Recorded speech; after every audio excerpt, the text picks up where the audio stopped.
And we are all good to go. Alright, hello everyone, and welcome back to Satisfactory. Last time we finished off our assembly director system factory. And so this time we are going to start working on the magnetic field generators. But we've got a couple of things to do before then. So first of all, another thing we did last time was set this up, and now our rocket fuel truck is stuck in a backup which could cause the entire factory to explode. And I've gone the wrong way. Alright, turn around. Get the tube facing the other direction.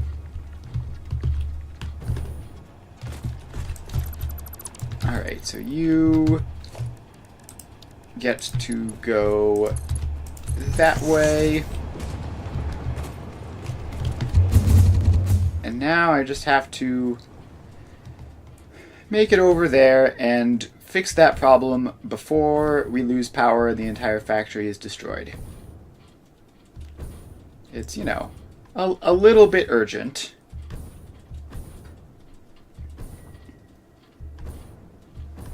Alright. So here we are.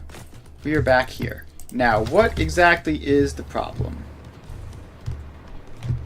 Okay, I think I see the problem. The problem is this block signal is too far up there. So we need to move you back to there. So now, this isn't leaking back into this block, which means that these trains can enter.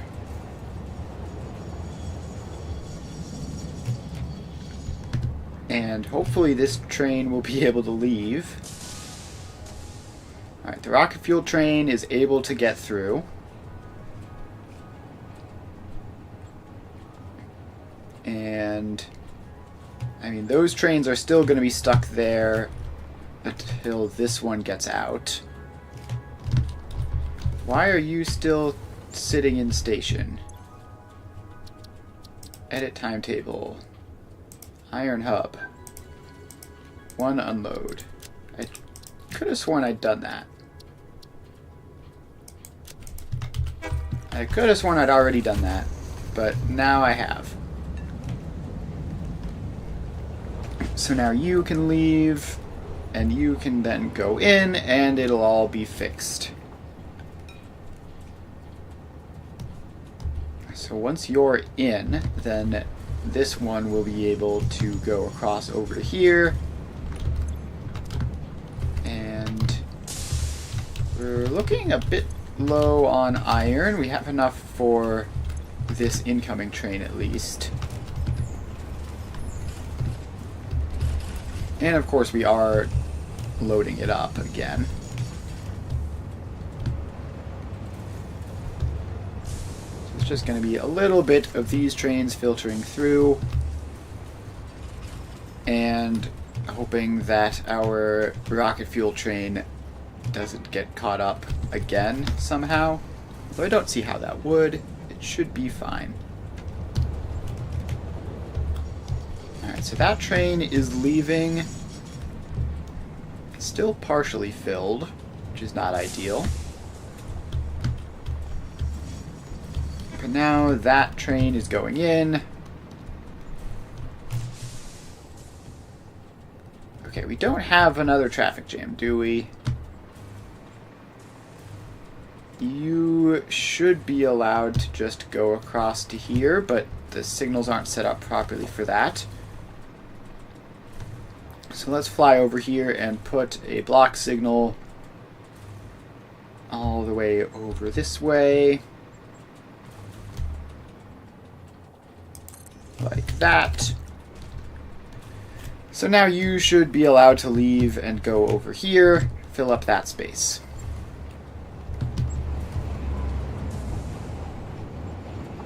And that should be good to go. The rocket fuel is making it through, and we didn't lose power. As long as we don't lose power in the next like 5 minutes, that should be problem solved. And I think the sulfur lasts pretty long on the rocket fuel, although I don't really want to test it. We do also have some batteries, though.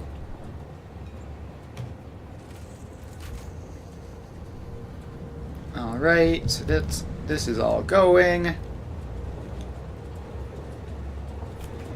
And off you go. Then eventually that train should come out at some point. There we go. Out it goes. And that will result in space for the other trains. Alright, this is looking fully functional. I don't know why you're going... Oh, you're going to modular engines, right. That makes sense. Alright, then that train is coming out of the ion distributor. And that train is going in.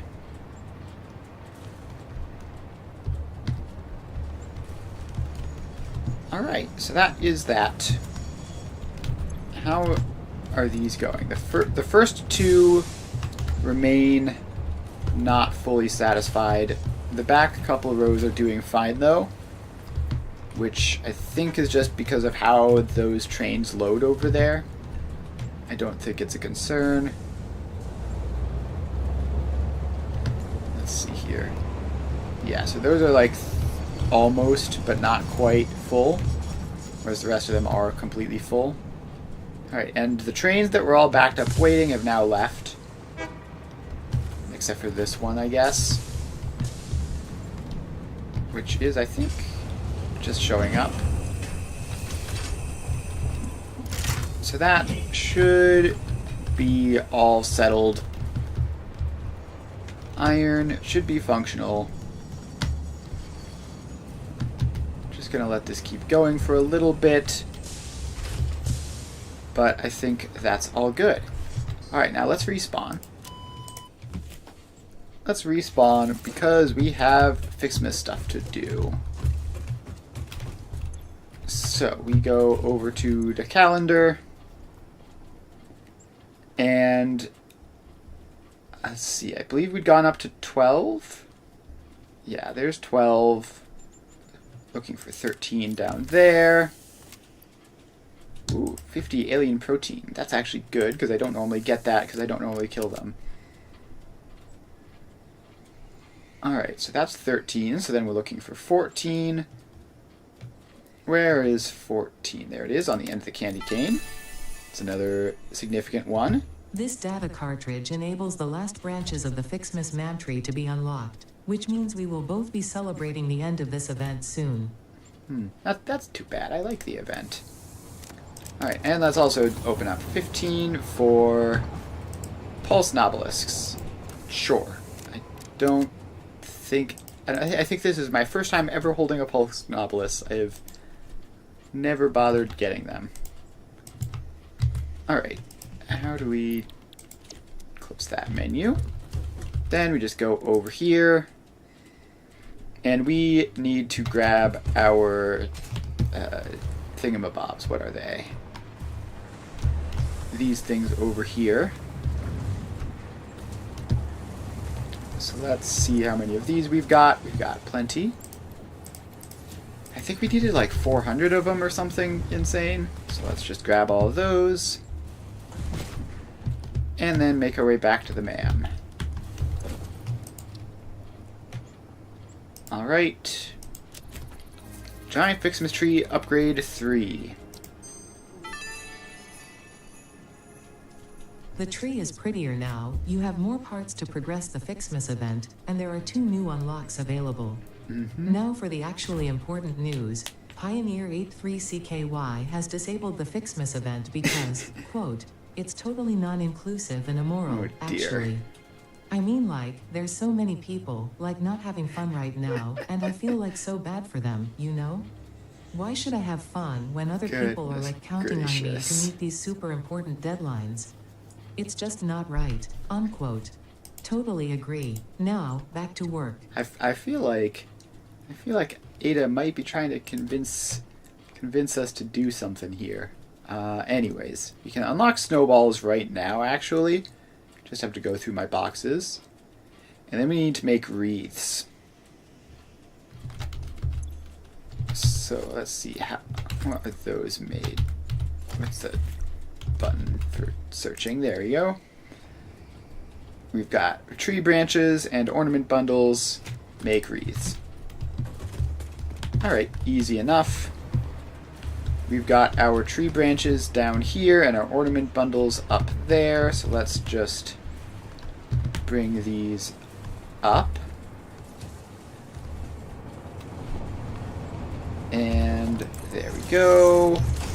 Put some foundations in to get a floor hole. I guess this needs to stretch a little bit further. Alright, this is the tree branches. So that goes into there. Then it goes up here. And then we need an assembler, which we're going to put here, I think, so that we can split off of that. Fixmas wreath. That makes 12.5. This at base uses 6, which is fine.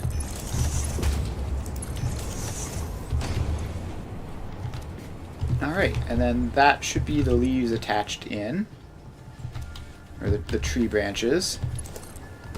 Then we just power this up, which I guess goes back to there. And we just gotta wait for the branches to show up, and then we can start making wreaths.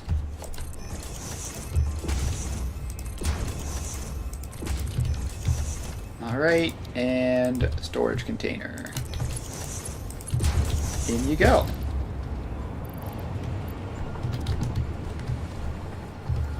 Alright, so do we want this to output into both, or do we want it to prioritize outputting into here, is the question. Because I could make even more wreaths per minute at the cost of, like, using all of my Fixmas ornaments. Whereas right now I'm going like 6.5 there and 6 here. Which I think that's fine.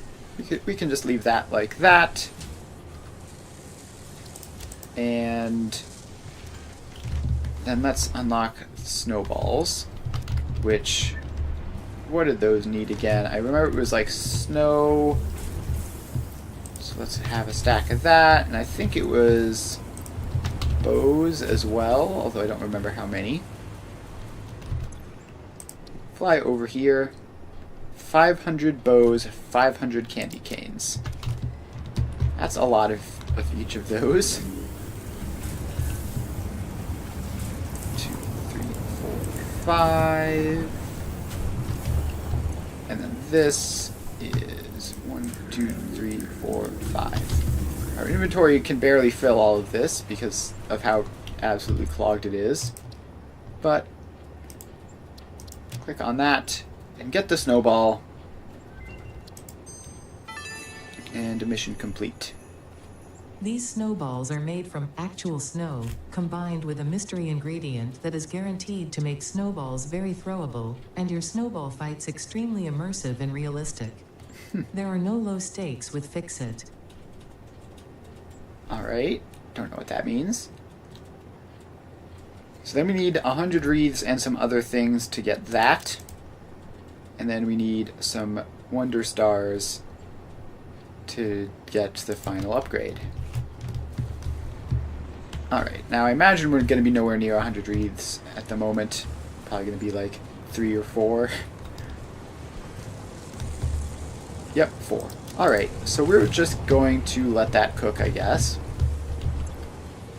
And move on to the next thing,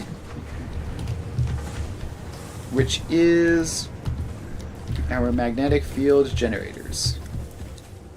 So, last time we finished up the assembly director systems, but we've still got 3 project parts left to do. So, actually we should get around to doing hazmat suit unlocks at some point, but that point will not be today. So now, magnetic field generator is electromagnetic control rods and versatile frameworks. I'm pretty sure I have versatile frameworks somewhere. So the question is then, are any of these relevant? Just at a quick scan, it doesn't look like it, and I've done all of my hard drive scanning, right? Speaking of the word scan. Alright, so we should have all of the relevant recipes, probably. So, let's see, because this is going to be relatively simple, because we just have to make electromagnetic control rods. So, we need 10 of these, which means we need 10 EM control rods and 25 versatile frameworks. Now, first step actually is going to be finding my versatile framework factory and confirming that it is actually making enough. And also, I guess that I'm not using it somewhere else. You don't use these for anything else, right? No, just magnetic field generators. Alright, I think it's one of those down there. Although I could be wrong. It could be... There's one like over there somewhere. Actually, I think there's one like directly below me, which it could be. But I think it's one of these. Let's get over there and check. I'm just doing some slide jumping. There goes the oil train. And I probably could have used a hypertube cannon to make this faster. But we are now dropping down on this. And that is automated wiring, not versatile frameworks. Okay, what about this then, a little bit below? I believe this is smart plating. Yeah, we've got smart plating there. And also coal power. Alright, versatile frameworks. Where are you then? I'm going to head over to the space elevator because I think I can orient myself relative to it. Actually, what's all this? This is a factory for something. Steel beams. Got it. Alright, moving on. Now, I'm pretty sure there's a factory like over this way somewhere, which might have been versatile frameworks. I haven't been in this area in a very long time, but I'm pretty sure it might be that. It might be this. What I could do is I could put like radar towers down to label these various places. Alright, so we get on over. Ooh, there's a geothermal thing there. Let's, while I'm here, may as well grab those two and power them up. And then connect them in. More free power never hurt anyone. Also, that area seems bugged with invisible water. Ooh. Lag spike sent me slamming into a rock there. Alright, let's just get up here, and I believe this should be versatile frameworks. Yes, it is. So here we are, and this is 5 per machine times 1, 2, 3, 4, 5, 6, 7, 8, 9, 10 machines. That's 50 versatile frameworks. And we only needed 25. So that is perfectly acceptable. So we can just yoink half of those and then make EM control rods. So in order to yoink half of these, we just need this to, I guess, just split off in a different direction. So we need to set up a drone port. And that can go there. And it's also going to need to be fueled.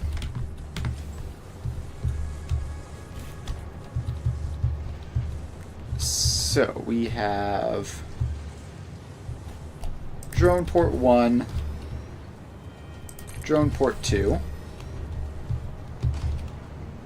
Let's see, this one outputs into that one's fuel, so this is VF refueler,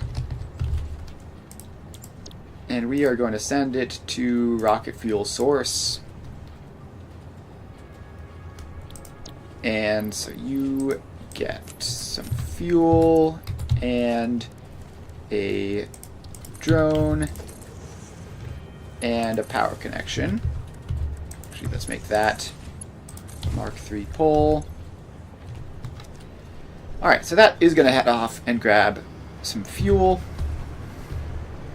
And then this one, we just need to call versatile framework source.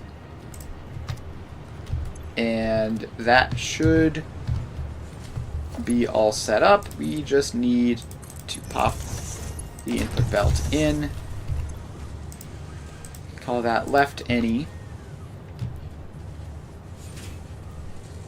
So now we are going to be filling that up, and it's going to be getting more versatile frameworks than it needs, which is fine. And this seems to still be running just completely flawlessly after all this time. Perks of building directly off of resource nodes is that you don't have to worry about train-related issues. Alright, so that's that. That'll come back and provide fuel, and so that should be good. Alright, now we just need to get up.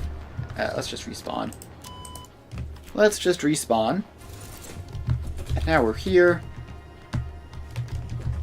Let's see here. We need to get our electromagnetic control rods. So we need 10 of them. So let's get down some signs for this. I did the last one via a calculator tool. I'm going to do this one manually because it's simple enough that it should be fine. So 10 MFG equals 10 ECR. Abbreviations, what fun. Alright, so we need to either make high-speed connectors or AI limiters. High-speed connectors are quick wire and circuit boards and all sorts of stuff.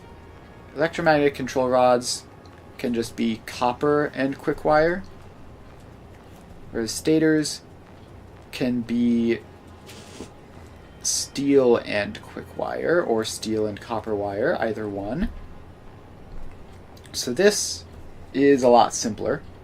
So let's go with that. So if we need 10 of these, that's actually one max overclocked machine, which is handy. So that's 15 stators and 10 AI limiters. So 10 ECR equals 15 stators, 10 AI limiters. And let's get the images on these because it's going to be hard to keep track otherwise with the abbreviations. Alright, so next up, stators. We need pipes and quick wire, or pipes and regular wire. Let's see, there's no fancy way of making pipes out of like Caterium or anything, right? We could do iron pipes and iron wire to keep this all simple. So then the stators could all be one thing. And then the AI limiters are going to have to be copper and quick wire. So if that's going to have to be quick wire anyways, and we're going to have copper and quick wire both, we can do fused quick wire for that. And then for the stators, we can also do fused quick wire, I guess. So let's do that. It's 15 stators, which is 30 steel pipes, 112.5 quick wire. Equals 30 steel pipes, 112.5 quick wire. And this is, again, within the realm of one overclocked machine, which is nice. And then we have our 10 AI limiters, which we go here. Also within the realm of a single overclocked machine. That's 50 copper sheets, 200 quick wire. So this is AI limiters. 10 AI limiters equals 50 copper sheets and 200 quick wire. Alright, this needs to have the stator icon, just for clarity. So, oh wait, this isn't steel pipes, this is copper sheets. Copper sheets. Alright, so I think we're going to do iron pipes to cut coal out of the issue. And then we just have copper and quick wire. And this is altogether pretty simple. So, 30 steel pipes is iron pipes. 30 of those is 120 iron ingots. 30 steel pipes equals 120 iron ingots, which is basically free. And set the icon to steel pipes. There we go. Then we have 312.5 quick wire. 312.5 quick wire equals fused quick wire recipe. 312.5, does that fit? No, it doesn't. 31.25 is 26.04 Caterium and 130.21 copper. 26.04 Caterium, 130.21. 26.04, 130.21. Caterium ingots, copper ingots. And then set this as quick wire. Alright, then we have just our 50 copper sheets, which Can I just cut water out of this entirely? I should be able to, right? Just... it's probably not efficient, though. It's probably not efficient. Because we have quick wire and stuff, which is going to be expensive. So, 50 copper sheets with steamed is 50 copper ingots. Copper sheets. 50 copper sheets equals 50 copper ingots. 50 water. Put that comma wrong. Alright, so that's copper sheets done. Then we have... Is that everything? We just have to do the ingots now? So, 120 iron ingots is in here. 120 iron ingots. 64.615 iron ore. 37 water. 120 iron ingots equals 64.614 iron ore. Some weird number of water. Somewhere around the realm of 37. Doesn't really matter. Then we have 180.21 copper ingots. 180.21 copper ingots equals pure copper is 72.08 copper ore. 72.08 copper ore. And some amount of water. How much water?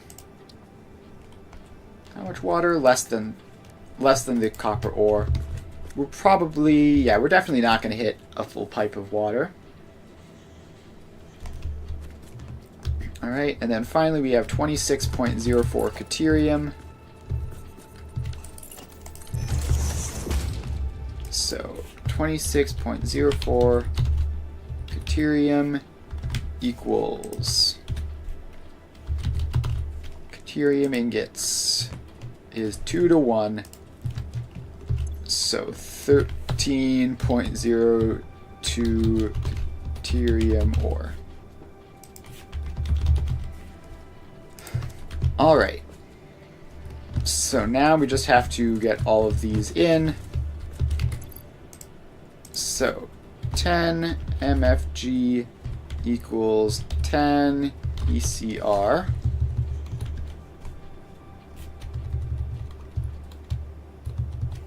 Let's just put commas instead. That's how I normally do that. 15 stators.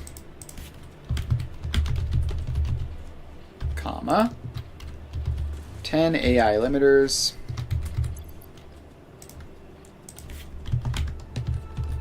10 AI limiters.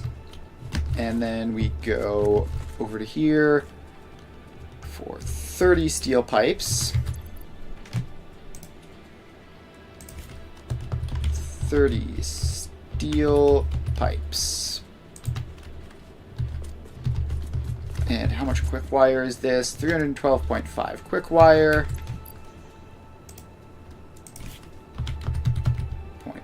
0.5 quick wire. 50 copper sheets.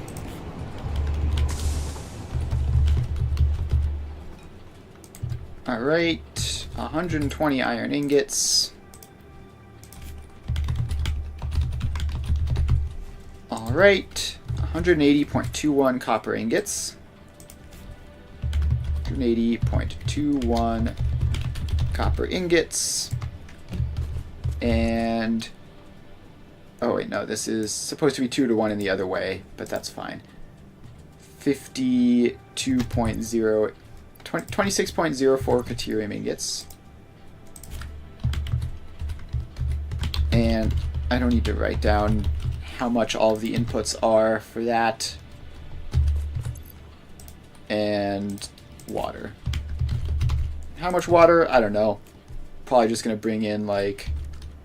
Caterium ingots isn't, like, insane on water, right? No. So I'm just going to bring in, like, 2 water extractors worth.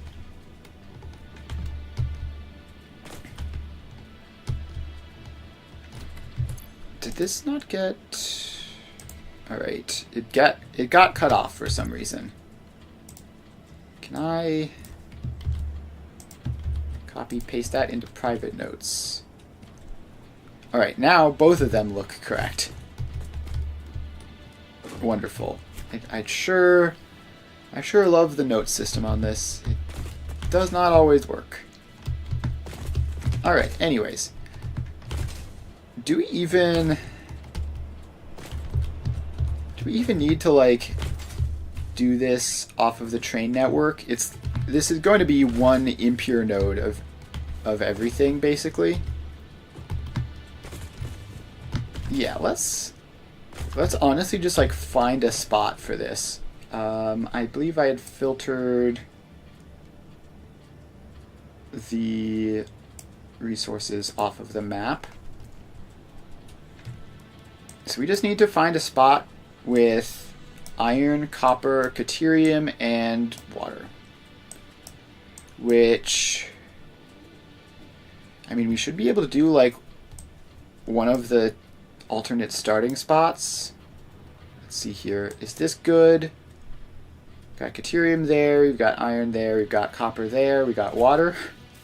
Yeah, sure, let's go off to the swamp and do this in that area. Should be fun. I haven't built on the ground in a while, but the amounts needed here are so small that it would sort of be wasteful to set up all sorts of train stuff. Let's see, I'm low on rocket fuel, so let's grab another stack of those. We're gonna have to set up train tracks for the versatile framework inputs anyways. Alright, so we fly on over. And then we drop down off of the foundations. And we go down here into the nice, pleasant swamp. Alright, so we're gonna just land here. So we've got copper, we've got iron, we've got caterium up there. Let's bring the copper up and over, I think. It's always the decision of which direction do you point for these sorts of things. But I don't like the swamp, so we're gonna get this out of the swamp. So you get a miner Mark III. You get powered on. That is gonna be, because the copper ore with pure recipe is way better than 1-to-1. So that is already just enough. I guess I'll overclock it. Actually, no. Let's just keep it as it is. I'll overclock this in the future if I need to. Alright, so we need, like, at most Mark III for this. Alright, so you go up. We could probably get away with Mark II, but that would also just travel slowly, which might be a bit of a nuisance. And we just have to head due south and preferably out of the swamp. I believe the iron is going to be on that island over there. So we'll have to go and collect it up as well. Also, we need to bring power with us. That's another thing. Normally, I'm building in the existing factory, so I always have power just, like, immediately available. This time I'm going to have to actually drag some wires along.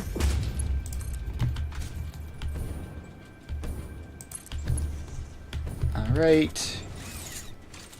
That poison pillar is a bit too close. Off you go. And we keep on going.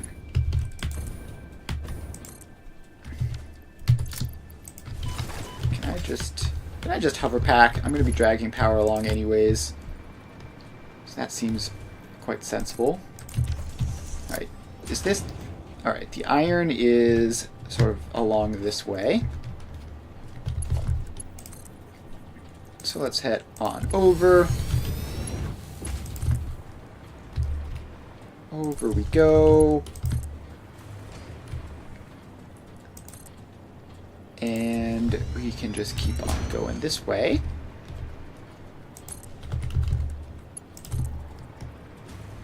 Actually, wait, this is gonna... Building the whole thing up there is gonna sort of take us away from the water.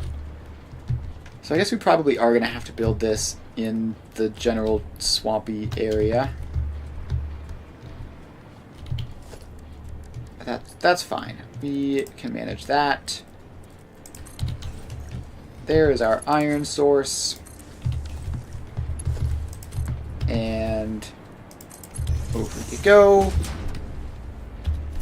And if we're doing this here, may as well set up a world grid aligned. That is world grid aligned, right? I don't know why holding control makes it snap off ever so slightly, but if this isn't world grid aligned, then it'll probably just never intersect the world grid anyways, so who cares? So we are going to just extend that foundation across here. And that can be floor 1 of our factory. And we get copper on. We're going to slightly adjust the iron. Alright. That thing down there is causing problems. Where is it? There it is. We don't want that conveyor pole. We want this to just snap on to here. Alright, iron, check. Copper, check. Water, check. Now we just have to go up for the Caterium.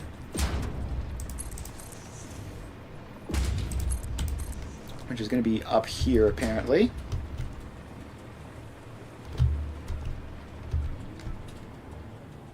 Alright, get our power lines up. And is it all the way up there?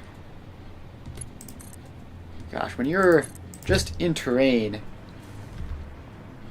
when you're flying around just like stuff that you've built with the hover pack in mind, you don't realize how enormous the height is. Oh, it's not even up here, it's down there. Okay, that's different from what I was expecting. And also a lot more convenient, so I'm not going to complain. So we drop down here. And we get our Miner Mark III on. And power it up. And that's a pure node of Caterium. So yeah, we're probably going to be... There's a decent chance, although not guaranteed by any means, that we're going to want to connect this up to the main factory at some point in the future. Just because a pure node of Caterium is pretty valuable.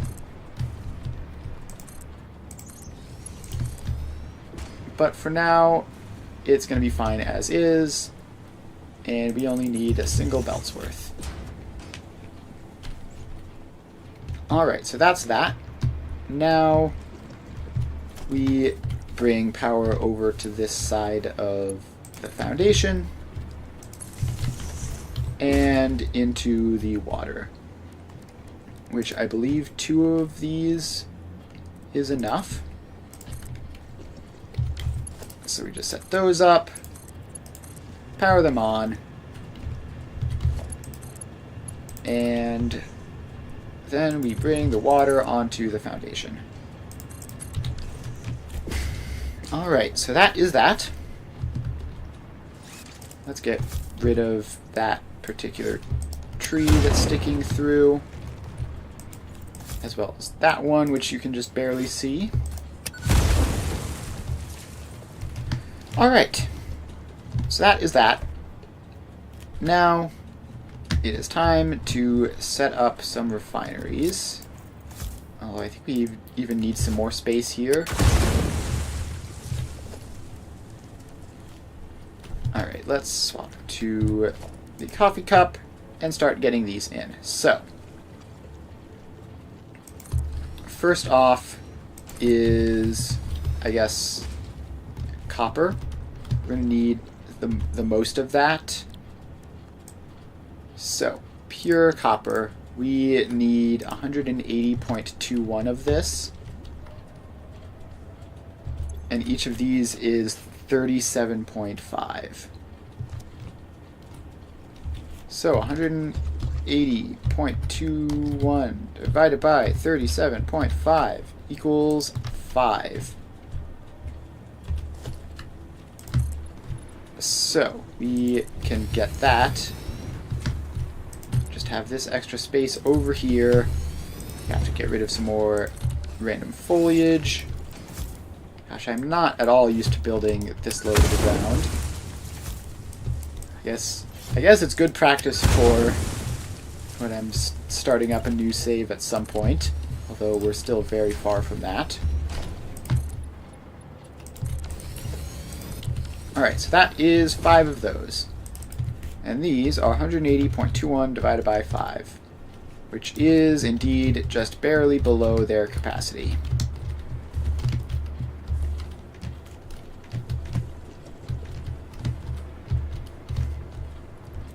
Alright, let's get rid of this tree. And this hill might be marginally in the way. Alright, let's see. I did come up with a good way of doing these 1 to 5 splitters that was more neat than the blueprint I had. Which is... wait, no. Not like that. Not a splitter before every single one. So you have a splitter there, and a splitter there. And then that goes into all of these. And this one goes actually there. And it goes into that one, and then back into a future one. Alright, so then that one goes, and each of these are 14 each, so those can still be Mark 1 belts.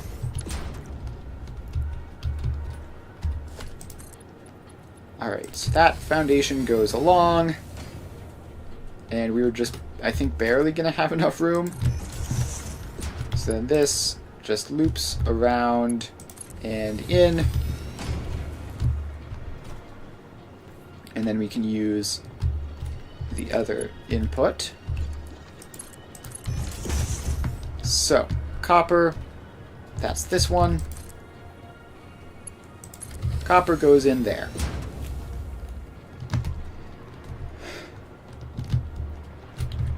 Now we just have to get the water pipes in.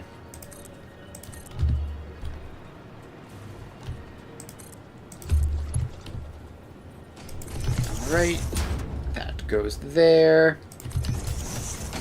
And we just put all of these like that, and then bring them down into the inputs.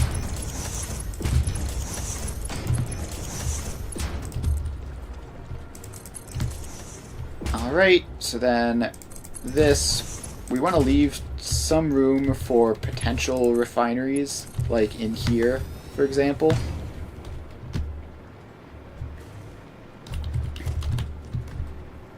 Alright, so now we just have to get all of that powered up, and boom. So these are all starting, filling up with water, and should be good to go. we just bring the mergers in, and once we do all the resource stuff with the water, we're going to immediately just go up a floor, and these need to be Mark III belts, at least past the first one. There we go. All of that gets popped in. And we have copper. Cool. Next up is iron, which I feel like is just 2, right? Pure iron. We need 120 iron ingots, so these need to be set to 60 each. And we just get 2 of them in.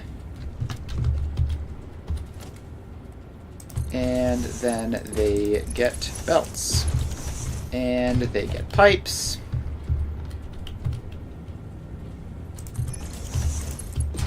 Which can just branch off of that. And this is a lot more crowded than I normally do. Yeah, that's not going to work. Okay. So what we need is to just make this all one big pipe. So that goes across to there. And then they connect in the same way the other ones do. Like that. And like that. So just barely more than 60 iron in. Alright, that's that. The copper is doing its thing. It's going to be saturated soon. The iron is now also doing its thing. So let's get those all attached up.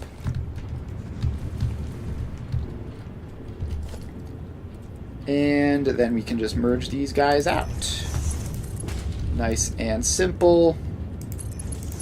I believe this is exactly 2 Mark I belts into a Mark II belt. So that's cool.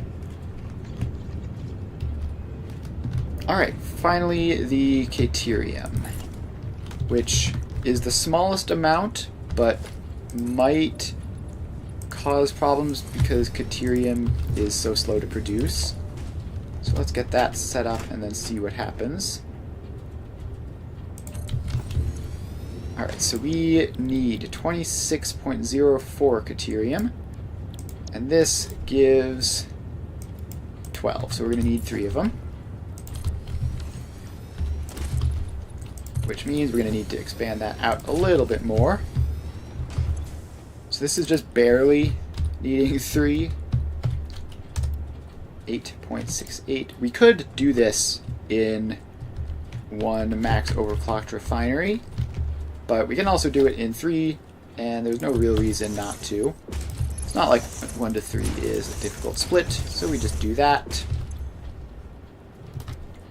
8.68 times 3 is 26.04. Cool. Math checks out. Alright, then that just loops into there. And now we bring the water pipe over.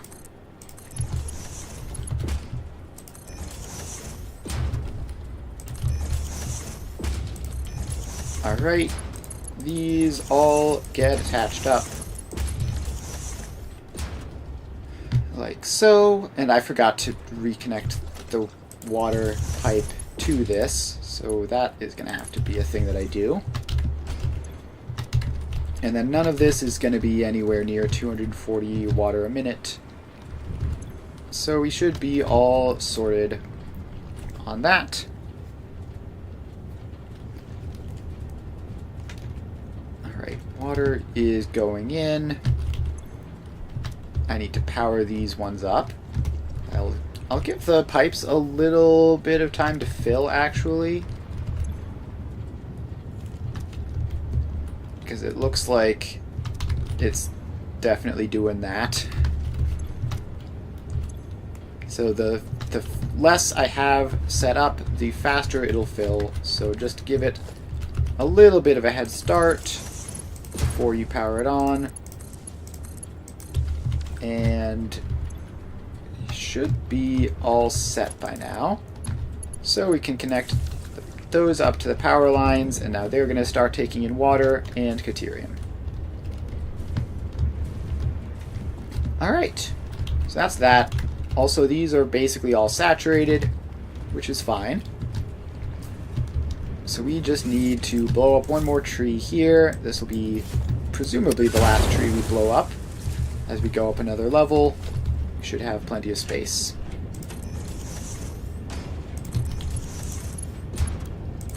Alright, so then these all just connect up into our Caterium pipe.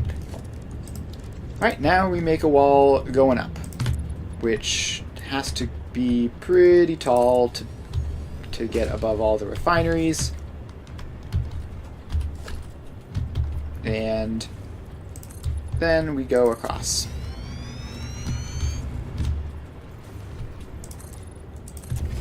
So let's get that space all covered up. That's just a good starting spot for this. Okay, now we can bring these belts up. So this is Caterium ingots, a Mark 1 belt. Like so. This is iron ingots, a Mark 2 belt. So that goes in like so. And then this is copper ingots, which is a Mark 3 belt, which goes up to there. And there we go. Iron, copper, and Caterium all brought up.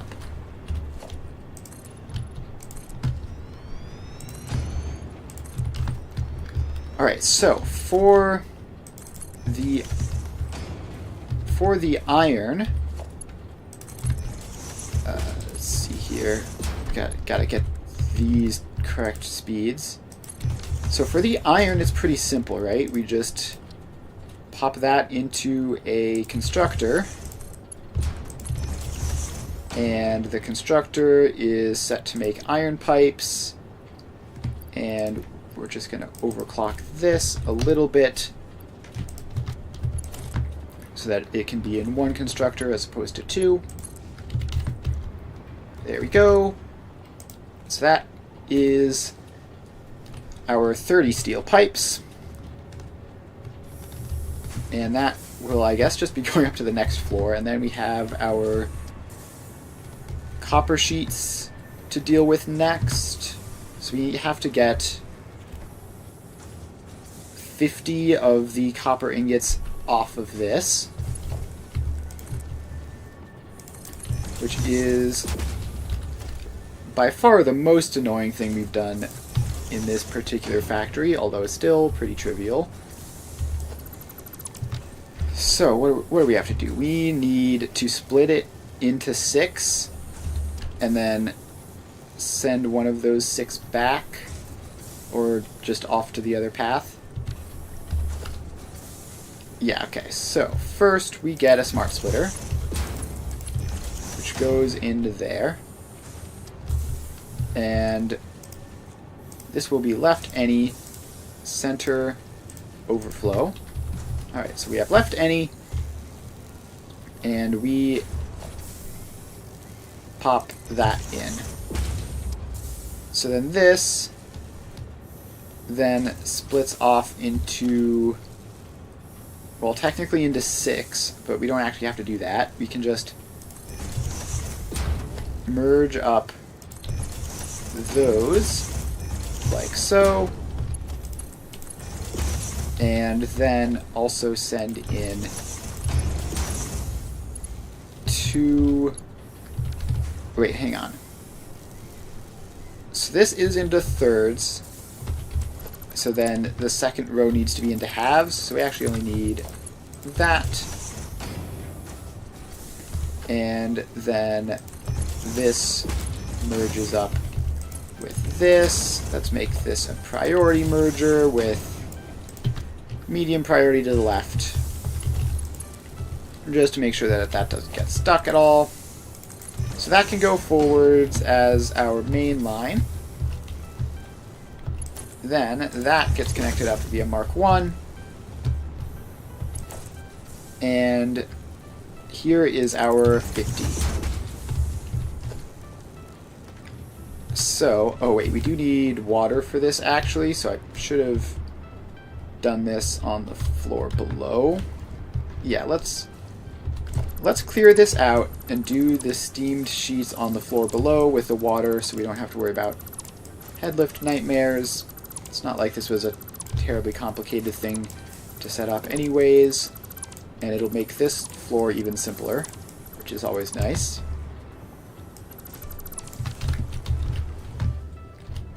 Alright, so we go down here, and we can actually yoink it from here. So left, any, center, overflow. And then we're going to leave a bit of space here. So this goes out like that. Mark 1 belt. Then we split it so that this all... Actually, no, this one should be the one that goes back, and we're going to just send it back into there, I guess. So you, half of you go there. The other half goes this way with all the rest of it. And then this is going to need to be a priority merger, definitely. Alright, so here we have our 50. And we get in a refinery, which is going to make steamed copper sheets. And can we overclock this one to just do all of that in one? We can. So that goes in, and please, hotbars. I really wish my scroll wheel were not all messed up, but it is. So then we just pop water into that as well, and power this on.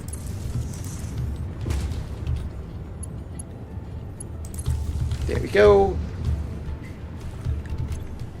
So now we have our copper sheets, which can go up to the next floor and be truly the last use of fluids in the factory, I believe. So there you go. Nice and simple. Alright. Now we've got these. And are they working properly? Yes, they are outputting up the lift. Cool. Alright, so we've got our steel pipes there. We've got our copper sheets there. Next step is the quick wire, which is going to be a bigger step than the previous ones. So we're going to need a refinery blueprint, or not a refinery, an assembler blueprint. And I believe these are quite large, right?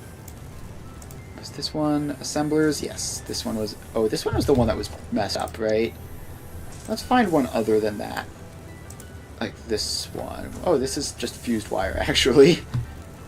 So we're going to have to swap it to fused quick wire, but other than that, this should be ideal.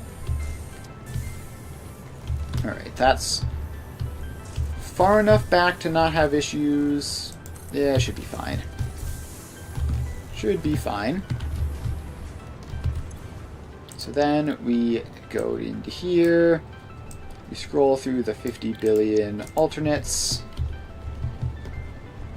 And let's see here. How much is this going to be? 312 divided by 90? 312.5 divided by 90 is 3.4. Alright, so we can actually just do this here. 0.5 divided by 90. Oh wait, no. 312.5 divided by 4. Right, that's what we wanted. There we go. So these are now all set up. And the copper inputs for this is going to be the 130 or so, right? And let's see, is that correct? 32.5. 0.5 times 4 is 130.208, which lines up within rounding. So yeah, that should be that. So the copper is going to be this one lower down here because it is the faster belts. In you go. And then the Caterium goes up to the top level where it can be nice and slow. That's in, that is in, and then that goes in there. Alright, then the Caterium is just going to have to crawl along until it makes it. And we need to actually bring power up onto this layer, whereas previously I just powered the machine up from the previous layer. So we grab that one, connect it up. Alright, so now copper is attached. The copper is going into these machines, and the Caterium is slowly making its way across.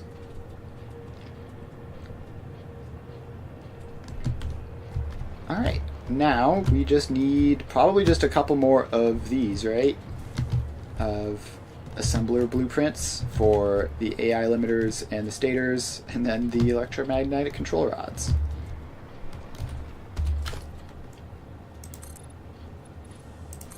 So, let's get some space up here for those.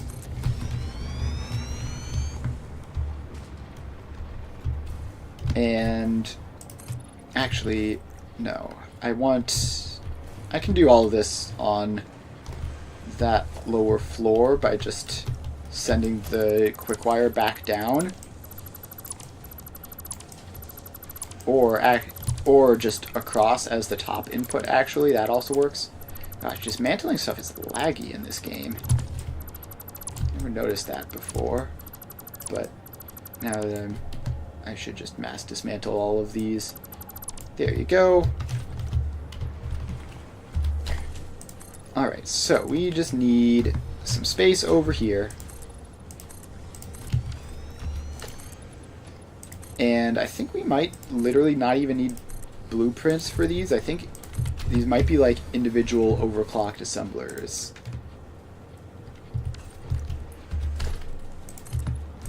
So actually let's see.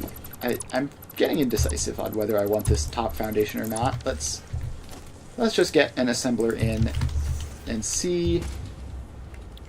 So, stators, quick wire stators. We can set that to 15 and handle all of those. And AI limiters. Where are you? There you are. We can set that to 10 and handle all those. Yes. So, what we are going to do is we are going to have this area in. And it is just going to... Well, we're going to have to split the quick wire among the two recipes. And then obviously the copper sheets or iron pipes can go in to the other ones.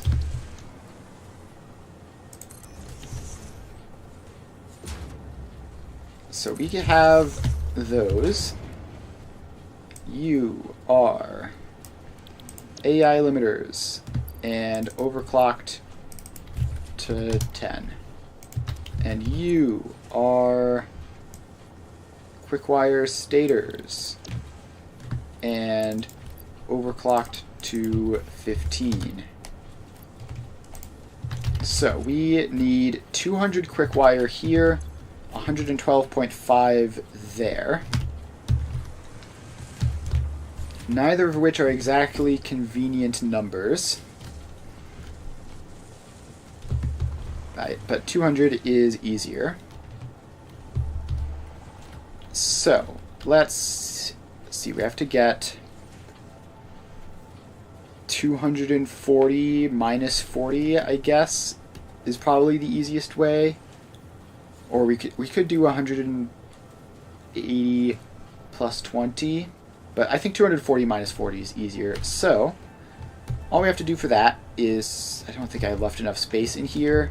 That's fine. We can have this like twist over this way a little bit, I guess, to do the splitting and then come back.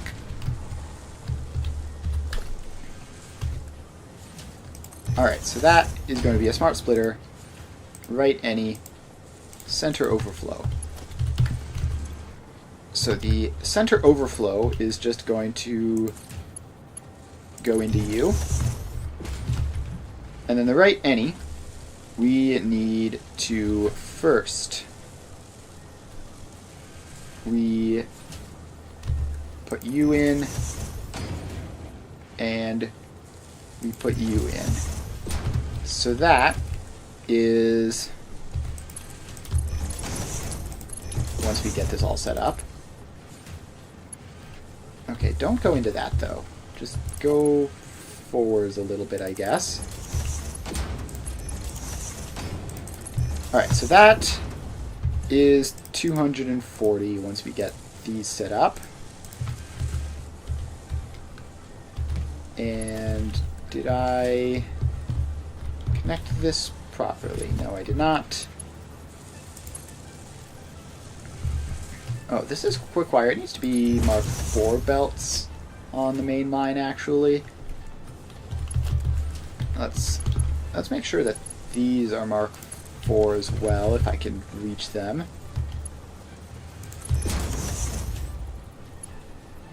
Alright, so we have 240 here. Now we just have to take one of these and split it off. Actually, wait. It would be easier for it to be this one, and then we can just send that right back into here. Alright, and then priority to the right. Alright, so that, then we just have to merge the rest of these guys all up. So that goes into there, that goes into there, and then this should be a respectable 200. So let's see. I mean, okay, it's going to be hard to tell if it stops immediately. And then we just have to go down here. Pop you in, pop you in. So we need copper sheets to the right, and we need steel pipes to the left. So now we just drop down here, get these foundations in. And this comes down like that. This comes down like that. You go in there. You are going to have to somewhat awkwardly hop over that. And then go in there.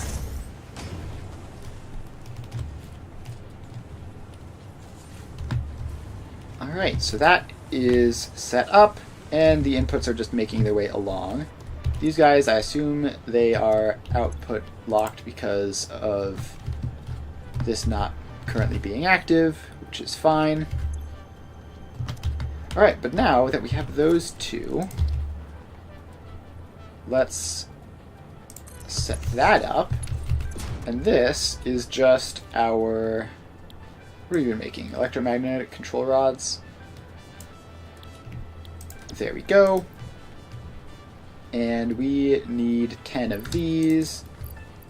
So let's give you some of those. Oh, we need all 3. And then you just go like that. And done. Alright, so now we just have to power all this stuff up. And power you up. So that's our electromagnetic control rods. 10 a minute. And is this working? I think that needs to be faster. Actually, all of these need to be faster.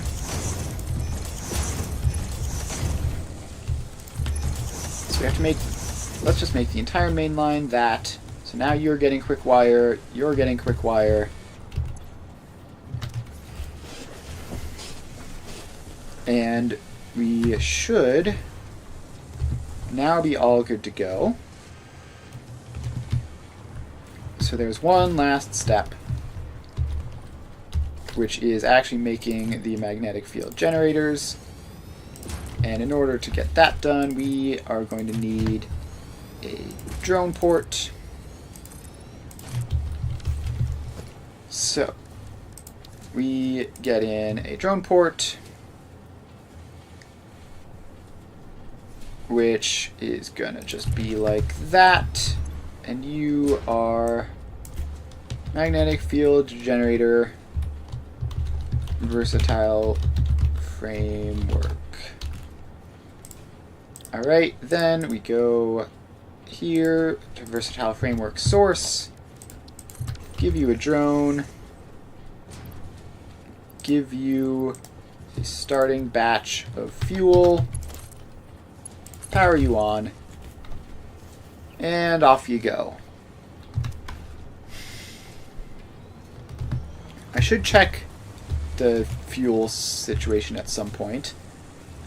We're obviously not to the point where we're completely crashing our power system, but we are using more and more fuel on drones as we go.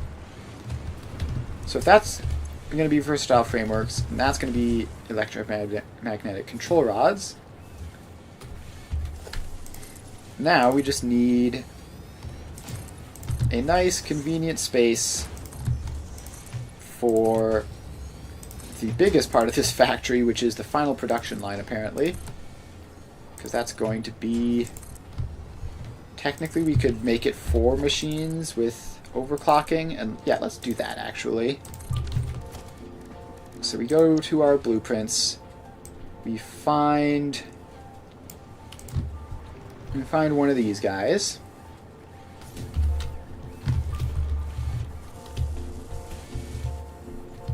And we place it in.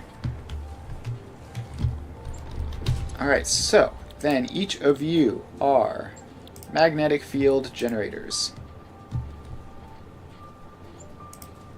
And you are going to be 2.5 of them. So now, paste those settings across, use up a decent chunk of power shards, but we've got plenty. And now, when we power you on and hook the input in there, and then hook this input in up here, we're going to have to wait for the drone to return, but once it does, we will have our full factory. Okay, that's a little bit awkward. Can I just... Yeah, you can do straight modes, just so that you're out of the way here. And then this comes down and in there, I guess, in straight mode, sure. Alright, so this drone just has to return. And then we will be all set up. This is sort of astonishingly fast. And then this is going to be 10 per minute total. So it'll take me like an hour to make the magnetic field generators for the phase, which is really not that bad at all. So the only thing left to do is get the outputs. So you get an industrial storage container and a smart splitter. Actually, wait, hang on. I don't think I want that. I think I just want this to be drone port only. Like, there's simply no need to have a whole storage container of this when all that I care about is just going to be going through the drone port. So we go transport, drone port. I'm pretty sure I set it up so that all the fueling for this is done at the space elevator, so I don't have to worry about it here. You just go in there, and this is magnetic field generator source.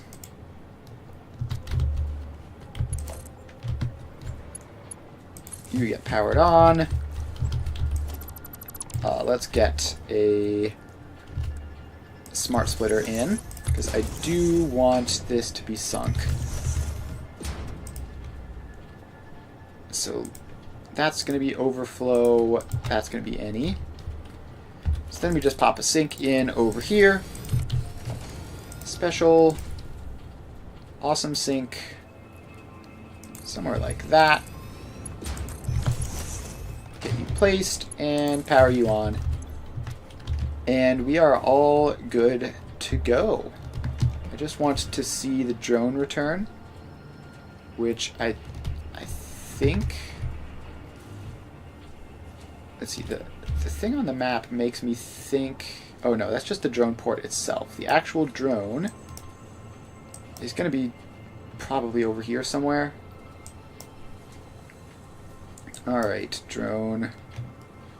Where are you? That's doing turbo motor stuff.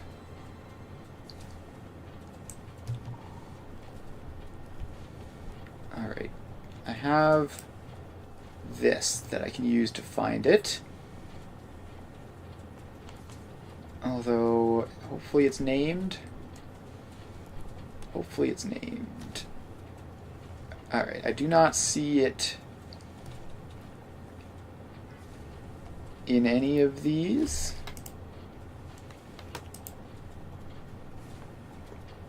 So I guess we're just going to have to hope that it didn't get lost. MFG Versatile Framework. It says it's en route. Let's scan again. Drone. Alright, I do not see it. So it must be one of the two unlabeled ones, which is a tad annoying. Alright, it's probably this one, considering it's heading directly for us. I don't think I've ever labeled a drone before, so I don't know why these ones aren't labeled when the other ones are. Alright, electromagnetic control rods are going. Here's the drone. So this should provide us with all of the versatile frameworks that we need, and should provide us with more than that even, through the power of drones. Alright. Any second now for the unloading animation to finish, and then we just have to wait for this belt to go.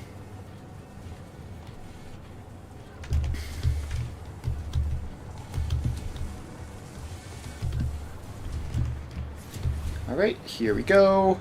Versatile frameworks are on the belt. And we have incoming transfer rate of 64 items per minute, which is well more than the 25 that we need. So we should be fine. Now these unfortunately don't stack very high, so that's what's causing it to be a bit low. Fortunately, again, Don't really need it to be any higher. These are about to make it through. And it needs 5 each in order to start, and then they'll run for 2 whole minutes. Which is, you know, not exactly the quickest production line in the world. We could have doubled this with, what's it called? Well, actually, if we'd summer slooped this, that would have helped a bit. But we could have doubled this by using all of our versatile framework production. But there isn't really any specific need to do that. So we're just gonna leave this as is. And now they are starting up. That one hits 5 out of 5 and starts going. Alright. Oh, they're not actually every 2 minutes because they are max overclocked. They're every 48 seconds instead. That is a big improvement. And they give 2 per batch. So that is perfectly fine. We have left overflow right any, so this should just start loading up. Alright, and the versatile frameworks continue to fill in about a little more than twice as fast as they need to be. But we now have our magnetic field generators all set up and ready to go. And they're making their way into the drone port as we speak. And boom. Outgoing is filling up. Alright, so that's that. Nice, simple factory. Honestly, simpler than I expected it to be. So now I guess we should set up the space elevator, which is going to require a bit of work. So we get rid of that. We go transport, hypertube, over that way. Swap to the jetpack, and off we go. So I just need to set up the space elevator with a drone port to receive the magnetic field generators. We're just going to cruise on over there.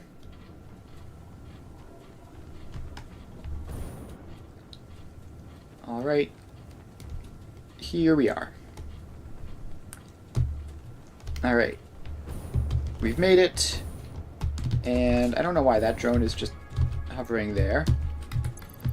I guess it probably knows what it's doing. Alright, so what we need is we need another drone port in here. We need it to accept from the fuel source that we have there, so we're going to have to put a splitter on that, which is fine. And then we're going to have to just set the settings up, and it should be a relatively straightforward task overall. So that is lined up with that. Very nice. Let's make it also line up with the foundations, because why not?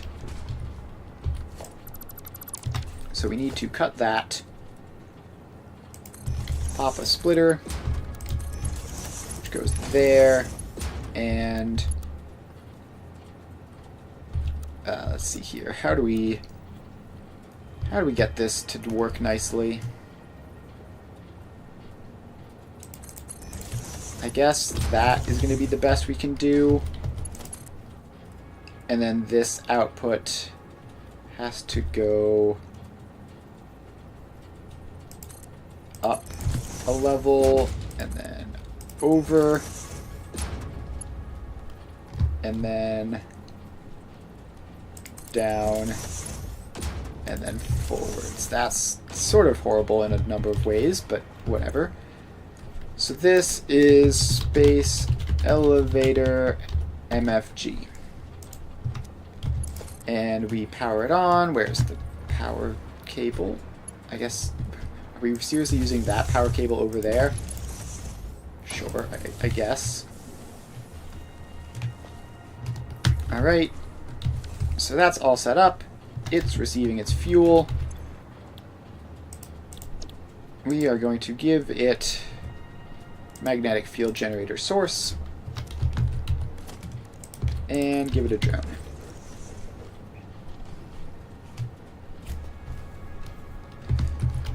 Alright, so then that is going to be fueling up and taking off. And it'll return with magnetic field generators. And then once it does that, we'll be able to tell from anywhere on the map because they're going to head into the space elevator and mark off on that. So, now we can respawn again. Alright, we're back here. Alright, so let's see what we've done. Pretty much the Fixmas stuff, except we haven't unlocked that. So we do have Fixmas stuff left to do. That's important. Then what we need next is the... What are those things called? They're not called turbo motors, but I think they're crafted using them. Thermal propulsion rockets. Alright, thermal propulsion rockets are going to suck. I am not looking forward to all of this. So we have modular engines, and we're going to need 25 of them, which is more than we had to produce last time. So we're going to need to make modular engines. We're going to need to... Well, we can import the turbo motors, thankfully, because those numbers work out. The cooling system, I don't know if we ever actually made a dedicated cooling system factory, so we're going to have to make those. And then the fused modular frames, I think we're already importing those to somewhere. So this might not be enough. Let's check out the fused modular frames. Let's see, where are they? I'm pretty sure they're one of the big ones to the east. Or no, they're a small one, aren't they? Because they were doing importing on like half of their stuff, and I think they're actually over this way. Oh, I almost got hit by that train. Let's see here. If I recall correctly, they ought to be somewhere around here. Because I feel like I remember when I was building one of these factories, I kept almost running into it. Yeah, okay. It is this way. I can see a train that's headed that way. Yeah, here they are over here. Okay, well, they're just not functional. So I guess that could be a thing that we fix. So what is going wrong? It all goes back to aluminum, as usual, because of course it does. Alright, so is this straight up 0? No, that's 4%. The rest of these are somewhere in the vicinity of 0, though. Alright, so we need to investigate. This is actually... Well, this is getting a load right now, and it's comedically bad. Alright. I shouldn't have been checking that. I should have been hopping on that train. So the fused... The aluminum production is just cartoonishly awful at the moment. It's like the point where it's technically delivering some, but nowhere near enough to be useful.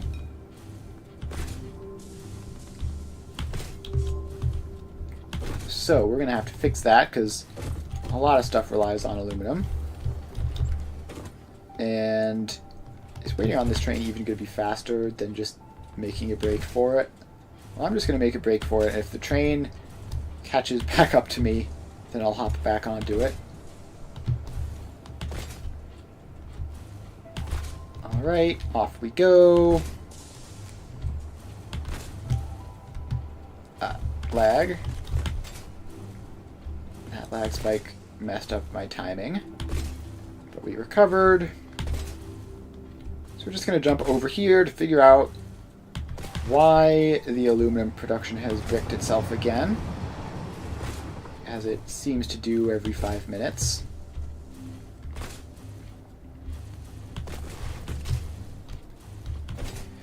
I don't think there's ever been a point where I left the aluminum production alone for a while and then it worked properly, and then I came back and it was still working properly. Like, at no point in my entire time playing Satisfactory, I think I've done it successfully like once. Alright, we're back here at aluminum. So, what is your problem?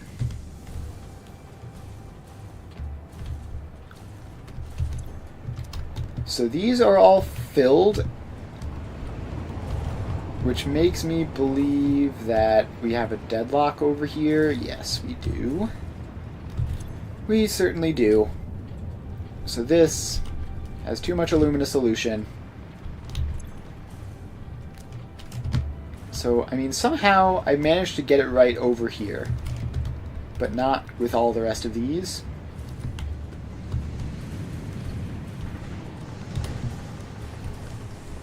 And I think that might just be because of the output numbers. Now, even over here, though, this one is yellow. Alright, aluminum solution.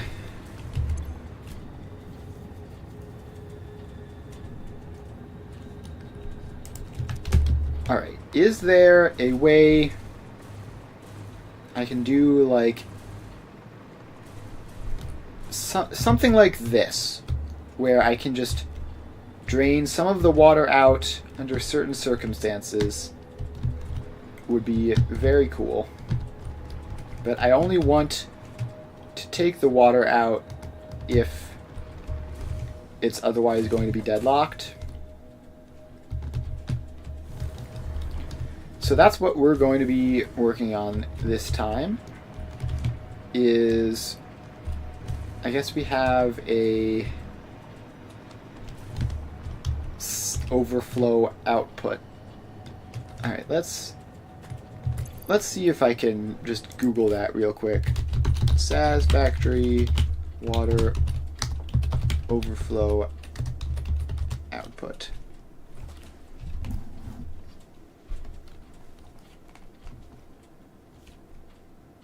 All right.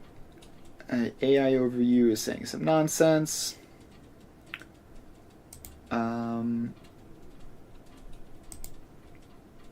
Pipe guide. No, okay. I give up. We're never gonna figure it out. At least not by Googling it. So we're gonna have to do our own ingenious strategies. So, in theory, because that all is going down and this is going up, if we,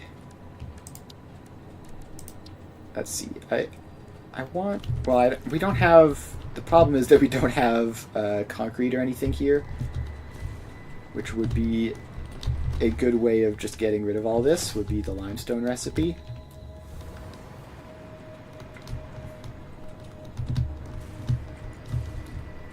But I think the problem is still just that it's getting interrupted some, so if I could just prevent it from ever being interrupted, that would also solve the problem.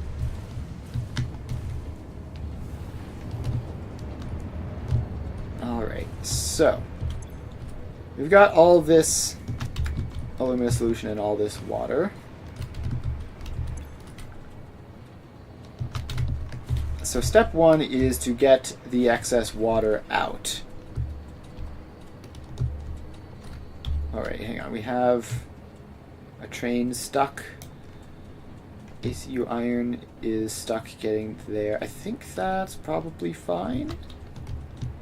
I don't know. We're not going to worry about that just now. Let's fix this first. So, we need an output that only triggers after all of the other outputs have already triggered. So we want it to keep all of these full, and then if it's already done that, we want it to go out here. Now let's let's just see if like a very, well, if like a very basic naive approach works of just like having this go up a little bit.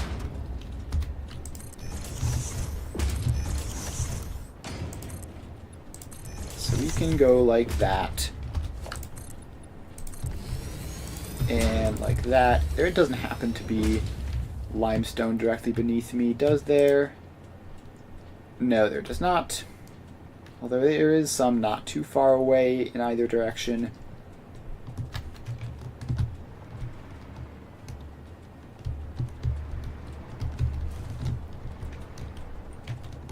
Alright, let's... Do we just bring in a train? Do we even have space to bring in a train? Not especially. It's a bit cramped over here with all this stuff that we're doing. Wait, do we have... We have copper. Is that copper ore? Yes, that is copper ore that we have. Alright, so we can... Now, normally you do this with concrete because it uses a lot of water per ore, but we can do this with copper just fine. So let's make that whole thing extra fast up till there. Now you get to be a smart splitter with priority right overflow.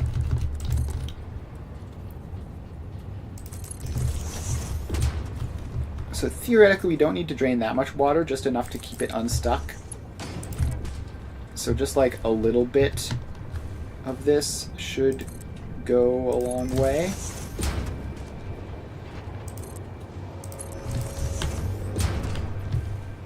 So we just have to very grossly just bring this pipe all the way across the entire system, or not even pipe, this is a belt.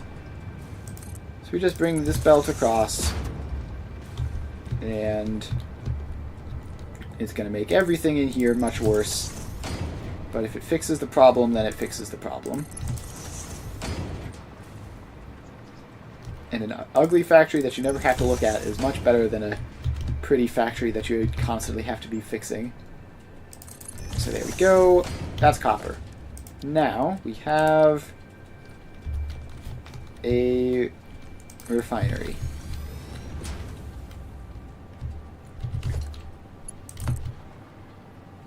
So then this comes up here and goes in there. And then this goes in there. And this is set to pure copper.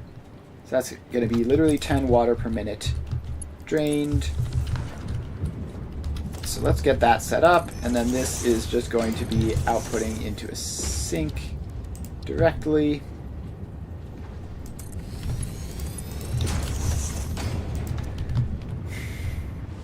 Alright, so we're going to see if that works.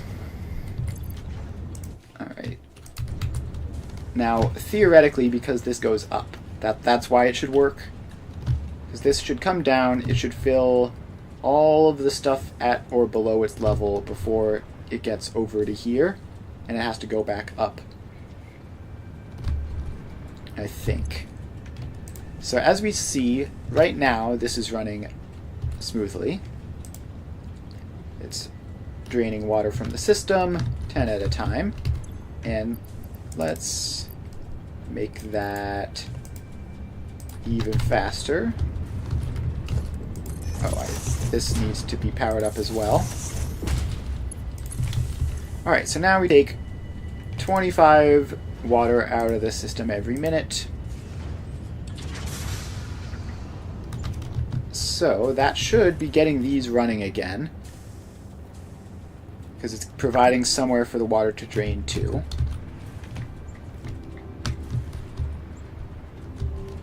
And let's see here. do I want to just kickstart this? So we see that this is definitely running while it's clogged. So if it's backlogged, this is going to run, and that is going to slowly cause this stuff to start working again. Just because it's draining water out of the system, so that will necessarily cause it to start working again.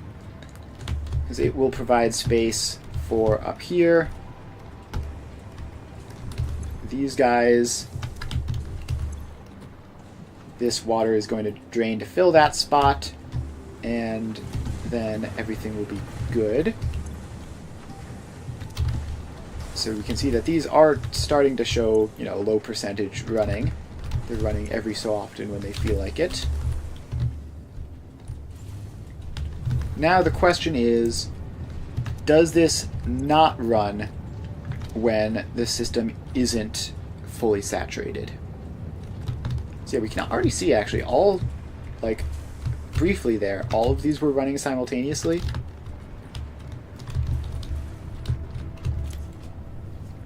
Alright, so we're just going to need that to keep going. It's not exactly the fastest system in the world, just with only one of them. But I don't want to waste more copper. And theoretically, this should be able to keep it in balance.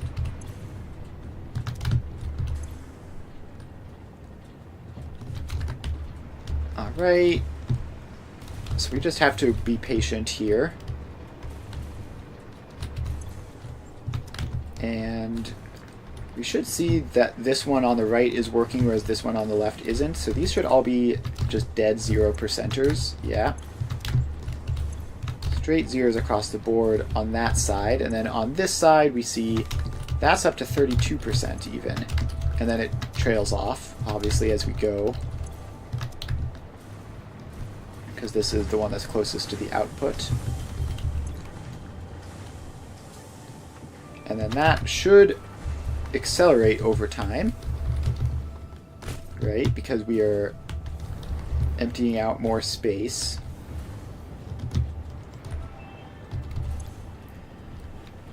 We should be unsticking this entire system. That's up to 21%. That's up to 29%. Wait, these two are...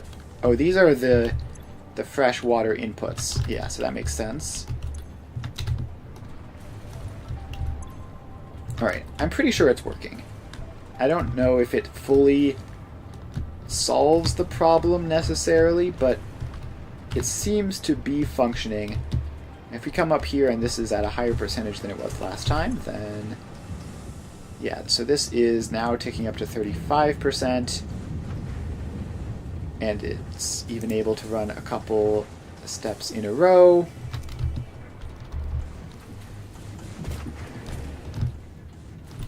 Alright, so this is very slowly draining the excess water out. Now let's just take a bigger chunk out all at once.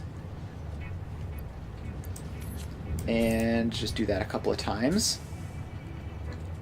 So this is simulating this just running, over the course of 10 minutes or so.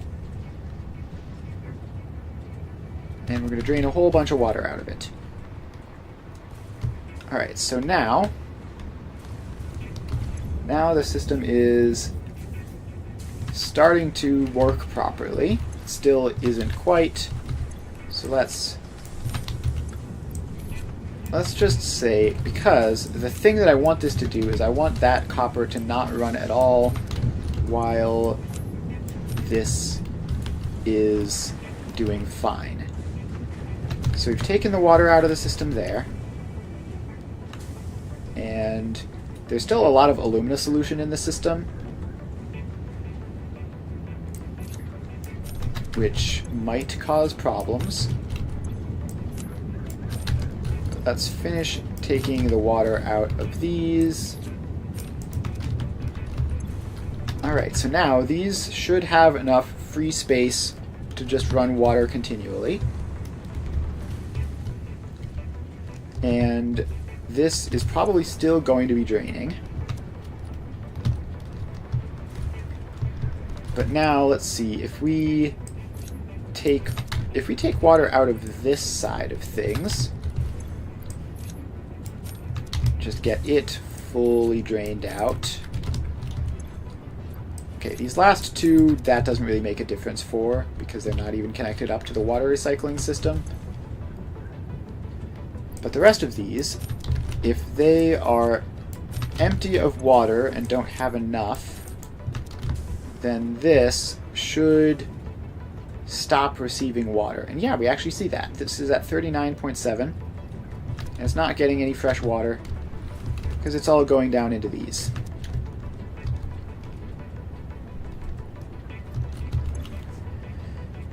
Alright, so that should, I think, be able to keep this whole thing running, because then when we do get those disruptions, which I imagine they're caused by a lack of bauxite occasionally when trains get weird, when we do have those disruptions, this will turn on, it'll start getting water, and it'll drain it out until we have a functioning system once more.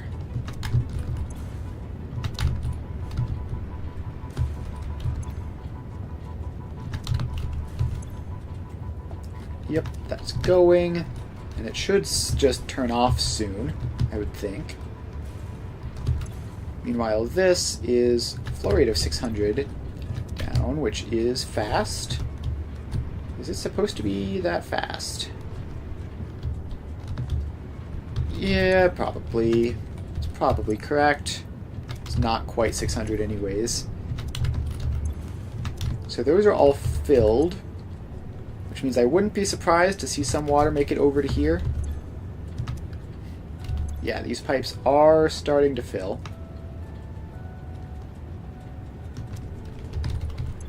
And yeah, so it's currently not running at all. These are currently fully saturated, but the alumina solution all has somewhere to go. It's all getting sent out into pipes. And if we go up here, these ones... Oh, no, that's the wrong one. I forgot that is in between the two rows. So these ones should all have their water getting output. Now, they're still working on it, but... I mean, these ones over here aren't quite done yet, but it is getting there. And in the meantime, this should be holding it steady. We do have some water in this pipe, and that's totally fine. Alright, so I think that will have solved the problem for this. So now we just need to, I guess, just set the other ones up connected to the same thing. So we need a valve going that way, a junction there. We need this to go across, have a valve, which way is that? Have a valve going that way, and then this just has to go all the way over to here and into that pipe. So that should get that one drained and functional, and the valves here are just to prevent the two pipes from mixing in a way that I don't want. So with that extra pipe put in, this should be filling up once more and getting the rest of the bauxite production activated.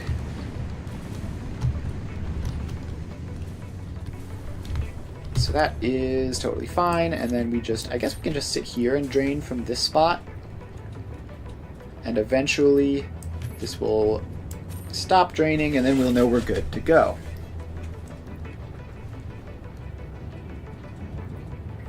Now, the downside of mixing these two is that weird things might happen if one of them ends up backlogged, but the other one doesn't. It should probably be fine.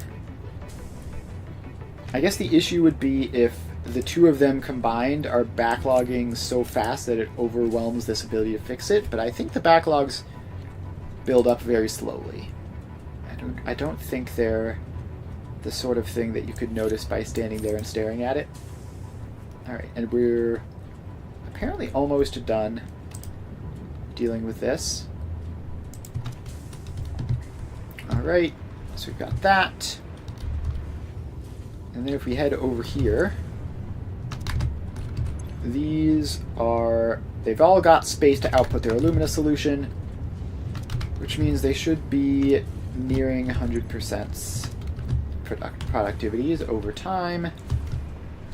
And if we go up here, we should see not all that much water. Yeah, so these are now also all green. And they've got water in them, but not that much.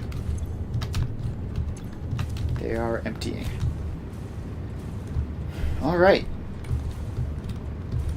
And then this is also managing to output all of its water. So I think we're good. I think this has fixed the problem, unless... Okay, it is on occasion filling up so quickly. There was a bit of a delay in when the water shows up and when it doesn't. So I thought we might have been fully returned to equilibrium, but we're just going to have to sit here, drain this out a little bit more. Alright, now we should be good. We just need to get this to a point where all of the water that goes in here is just able to be dealt with this manually, or automatically, the opposite of manually, in fact.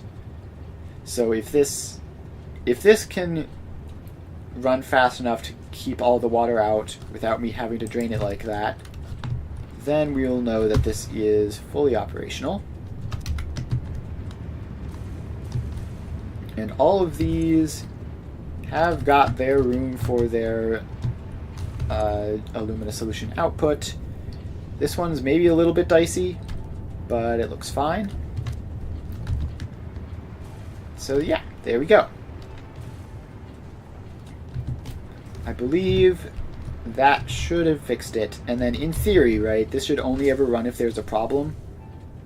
Like, if there is that bauxite shortage, which I think probably exists. Although it's filled up again. So we're going to keep that... We just want to keep this empty, and then see if we can make sure that it only ever runs... It only ever runs if it's not doing something we want it to. Now, if it's running too frequently, we should end up with water shortages, because it's a perfect loop, basically, unless things go wrong. So that is that.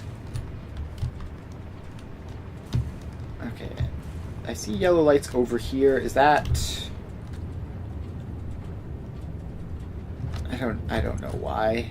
I don't know what problem you had. It all looks fine to me. Also, this is like the old side of the production, so I don't know what's going on back there. But I do know what's going on out here. We've got lots of aluminum ingots. So we've got lots of aluminum ingots. That looks like it isn't running. At least some of the time. Now it's running again. Alright. At some point, we need to reach stability on this, where there's just not enough water in the system to cause it to start going. And it could be... I don't think that would be an issue. It could be that when lots of water comes through all at once, it goes. But I mean, this all looks fine. So I think we should be approaching the point where it's basically just a decoration most of the time.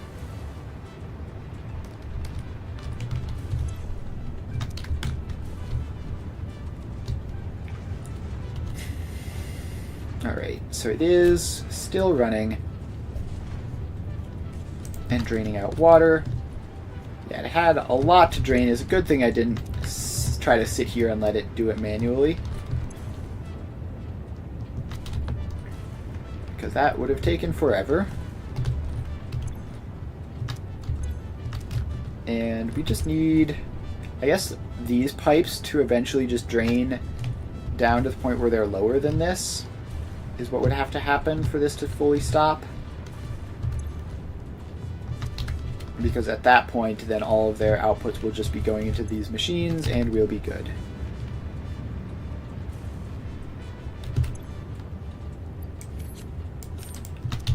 Alright, take out another 17. And let's just try manually unloading these one more time. So these had their 50 water in them.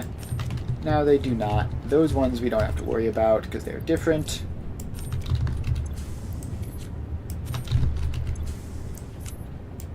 Alright. Water is now removed from the system for the most part. Go over here and drag the extras out of this one as well. And then we'll reach a point where like the water is just going directly from production into the machines with no delay, and then this should stop.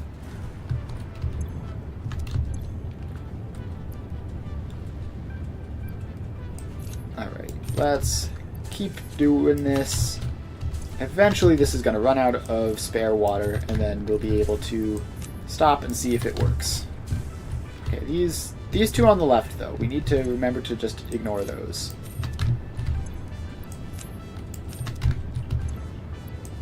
Alright, I think we are at the point now where this should be functional.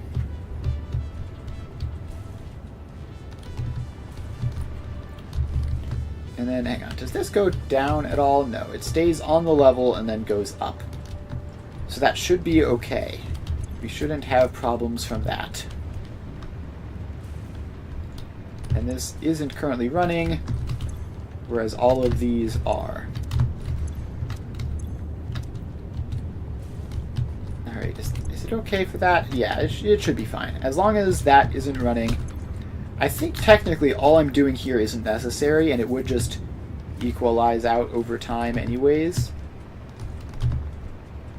Assuming that I'm correct in how this functions, then this will only go as a last resort when none of these can, I think we should be fine. Yeah, see, this is... its productivity has definitely been going down over time, and there's no real sign...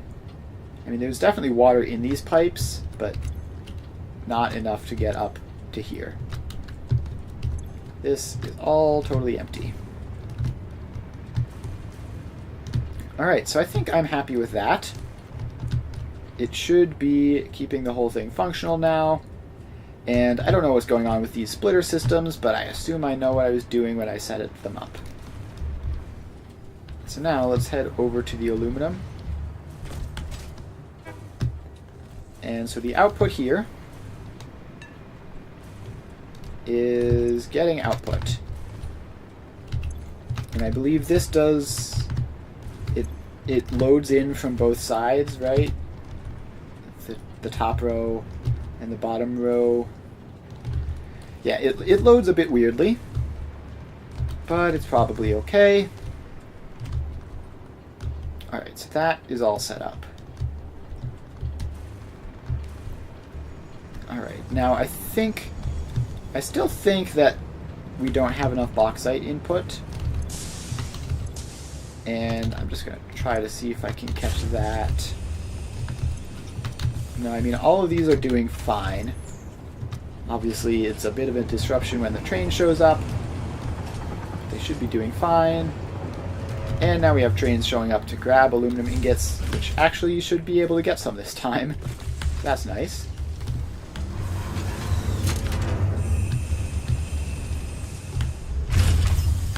Alright, so we get the bauxite delivery.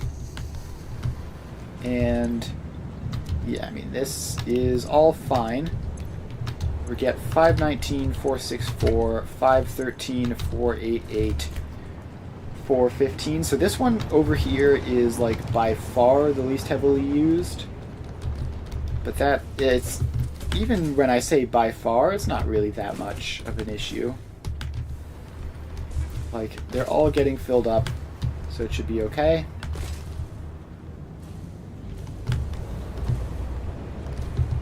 And then we have our aluminum ingot inputs, which are continuing to, well, this time it's at least partially because it just came moments after a previous one left, so there's really nothing that you can do about that, but it's not ideal. I mean, this is not enough aluminum ingots to run the fuse train factory for all that long.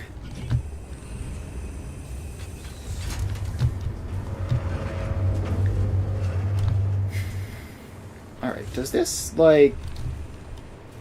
Where are these buffered? If at all. They are not buffered anywhere, they just have long belts. Alright, do they run... If they're not going to be buffered, do they at least run at or near full belt capacity the entire time? This one doesn't. The one in the middle. The ones on the outsides appear to. And when I say that, that's Mark 4. Okay, this one's Mark 5, actually. These are Mark 5.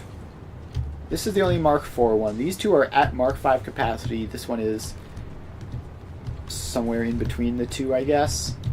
Probably like 600. So that's fine. Not worried about that.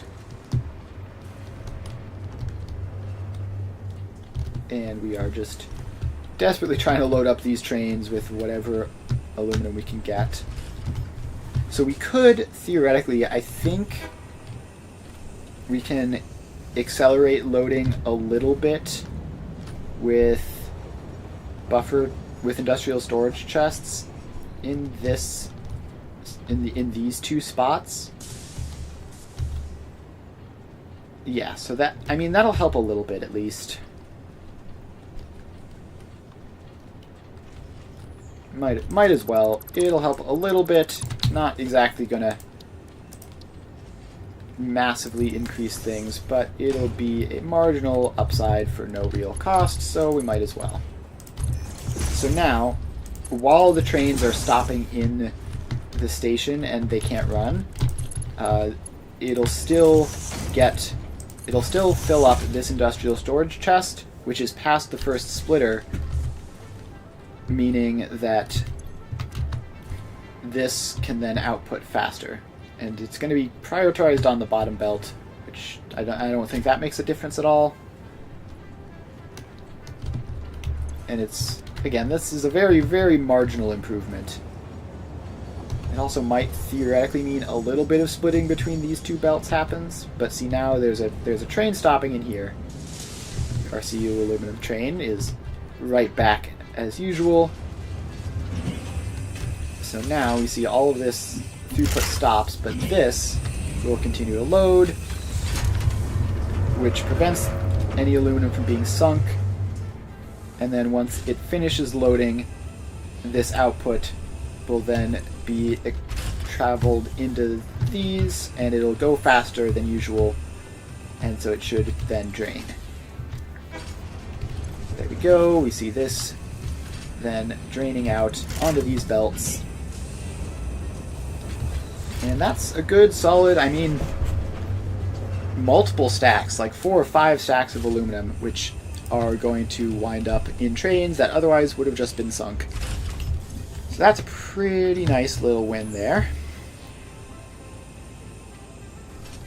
And let's see, all of this is going to go away, so there's no need to put more of those in, and now this is just back down to normal. Alright, cool. Neat little improvement that we made there. And let's just go over and check the production one last time. This is what you've got to do. You've got to look at it, then you've got to give it some time to settle out, and then you've got to look at it again. Now, has this run at all since I left? I don't think it has. It was at 0.2 when I left, still at 0.2. Whereas these are showing, what, 94, 95%, which is what they should be showing. And the ones over here have gotten up to 100%. Alright, so that should be a victory. I'm going to call that done there. And then the next thing I want to check is if we just look at a power pole, we've got this going on. I don't want to have that going on. I like stable power. Obviously, to some extent, we've got geothermal, so it's going to be like that, but I'd really much rather that be very limited. Alright, is this... There's no way that this is going to work, right? Okay, technically it helps a little bit, I guess. It gives us some momentum. Now I need to jet back through. And we just gotta head south. Off to the power plant to see what is wrong. Alright, check the sulfur train first, because it's up here. Alright, this is... Ooh. That one's empty. Oh, there's a train in station at the moment. Alright, so that's fine then. And the sulfur is trickling down slow enough that it should have recovered by the time that's gone.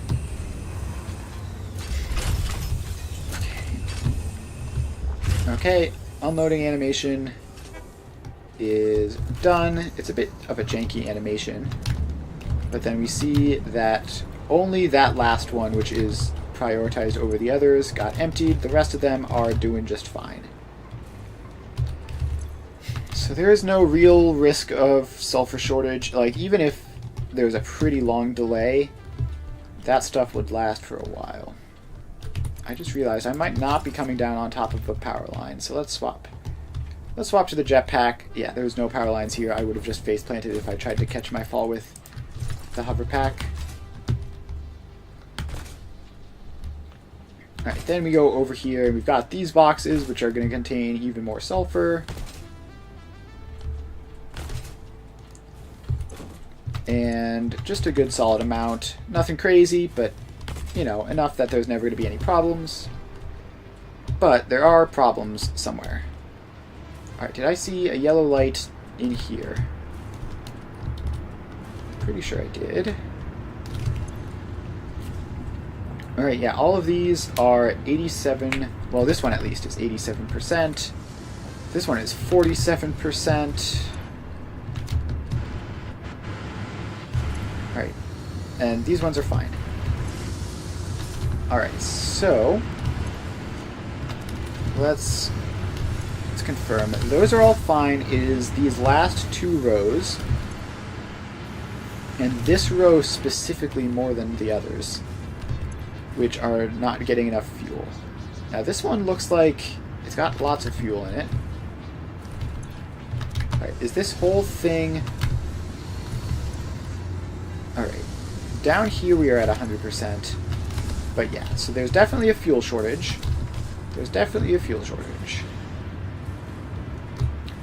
So, let's see, the fuel, I believe, comes from down here. And you don't have enough heavy oil residue. So that's the issue here, and it looks like it's also the issue with this row. Alright, so, which one doesn't have heavy oil residue? This one is one of the ones which is pretty bad. So let's loop around here and check this pipe coming from this way. It's not valve limited at all, and this is the first one on the pipe.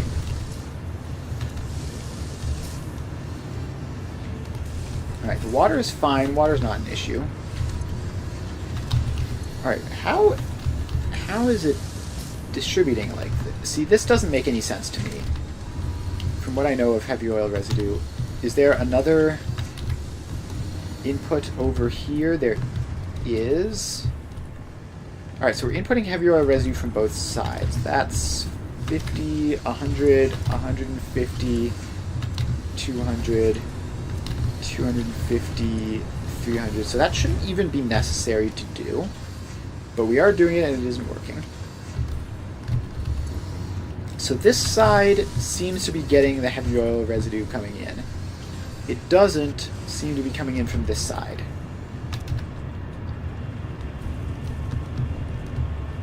So we've got this. So that's another thing there. So if we make it all the way back here, we see, okay, mild crude oil shortages actually. And that looks to be across the board. Yeah. Again, though, why? That's not how crude oil normally works.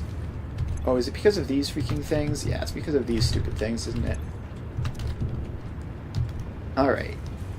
So I put these on when I thought valves worked the way one would hope them to. And now we are just going to have to take them off, and this is going to... I mean, this is going to throw all kinds of a wrench into production while this gigantic thing manifolds. So hopefully power doesn't crash. It would be real cool if power didn't crash while I was setting this up. I might want some batteries. I might want some more batteries. Alright, so that will fix that. Was this side also having problems? Yes, it was. Of course it was.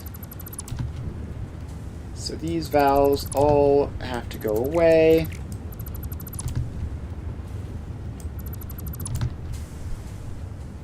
And we get rid of that.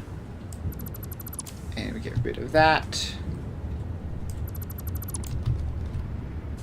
And we just keep on chipping down the line until all of these incorrect valves are gone. And then hopefully there's enough fuel and stuff just like in the lines that, well, yeah, hopefully this doesn't kill our power grid. That would be a shame. Alright, all valves go away.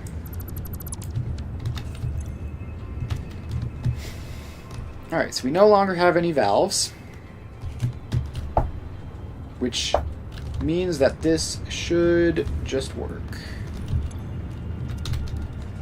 And now we're going to see some of them are going fine while others have stopped completely. Alright. Let's just get some more batteries down, just in case. Every little bit can help sometimes. Power storage. And I do happen to have a lot of wire in my inventory. So this should be able to get quite a good number of them down. And then they'll probably all fill up pretty quickly because batteries do not have huge capacities. Alright, that will have to be good enough. And then we grab a power line and we just connect all these batteries up.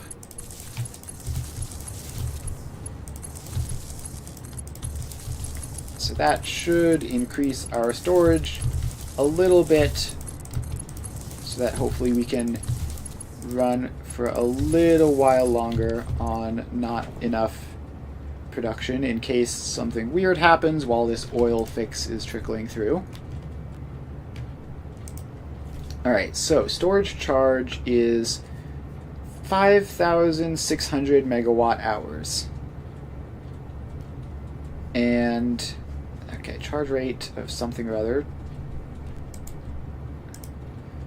So if we have 5,600 megawatt hours And our consumption is 69,000, almost 70,000 megawatts. This will last us for like, what, 5 minutes? Well, it'll last us for 5 minutes if the power stops entirely, which it shouldn't do. Like, we have a lot of slack built in, and these are producing heavy oil residue, the first couple in the rows. It's only the last couple which are slowed down, so I think we should be fine. I don't think there's going to be some massive cascade failure here. We just need the crude oil to get through the rest of the pipes. And how long are these pipes? So this last one is not a full.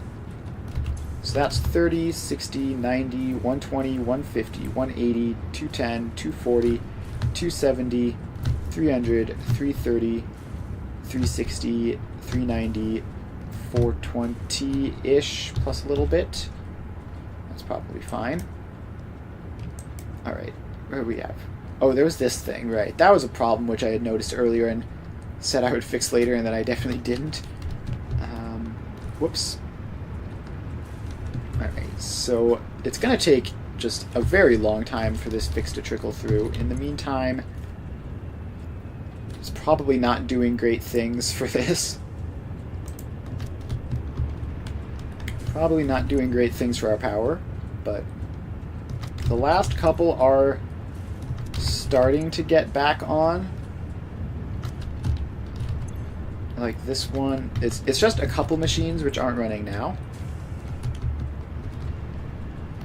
And I think we have, wait, we said this was like 421.875 each or something like that.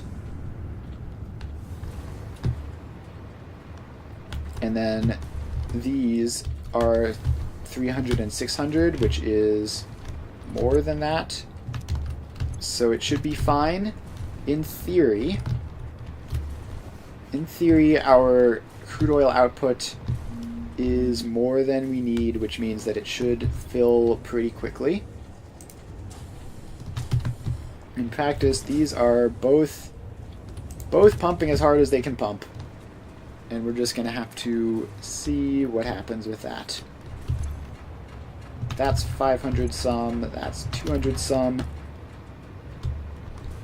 So yeah, hopefully it all works out. Because if this can get up to full production, then that should solve the fuel issues, which should, at the very least, improve this. So this is filling, and once it hits 50, then the next one in the line will fill.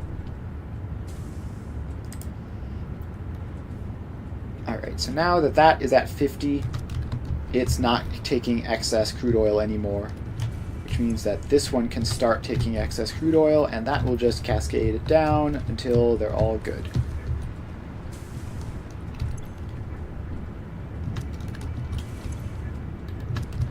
Alright, that's going, that's going. So yeah, that's up to 50, that one's not, this one's on the way. So this row is almost done. It's really just this last one.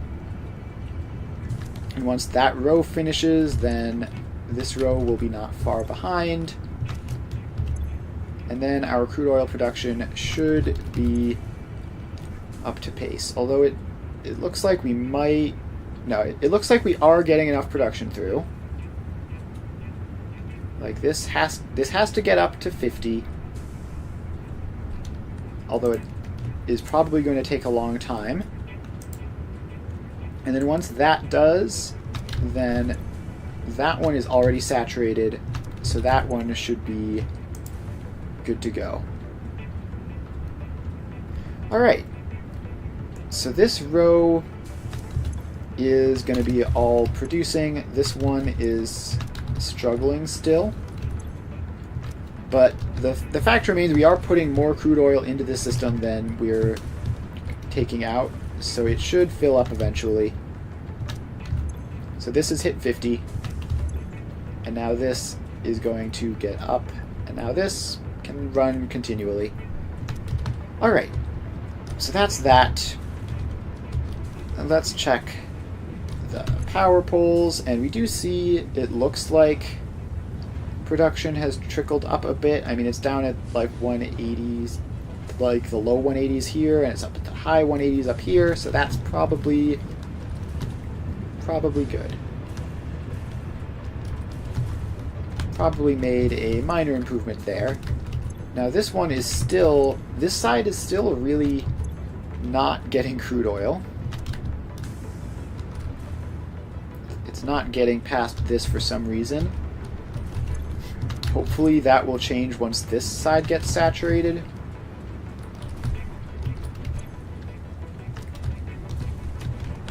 Yeah, I don't know why that's struggling so much. Probably just part of what you have to deal with when you have these sorts of situations. We have 560 going there and only like 400 going there. So eventually this side will cap out, and then this side will get the excess, and it should be all good to go.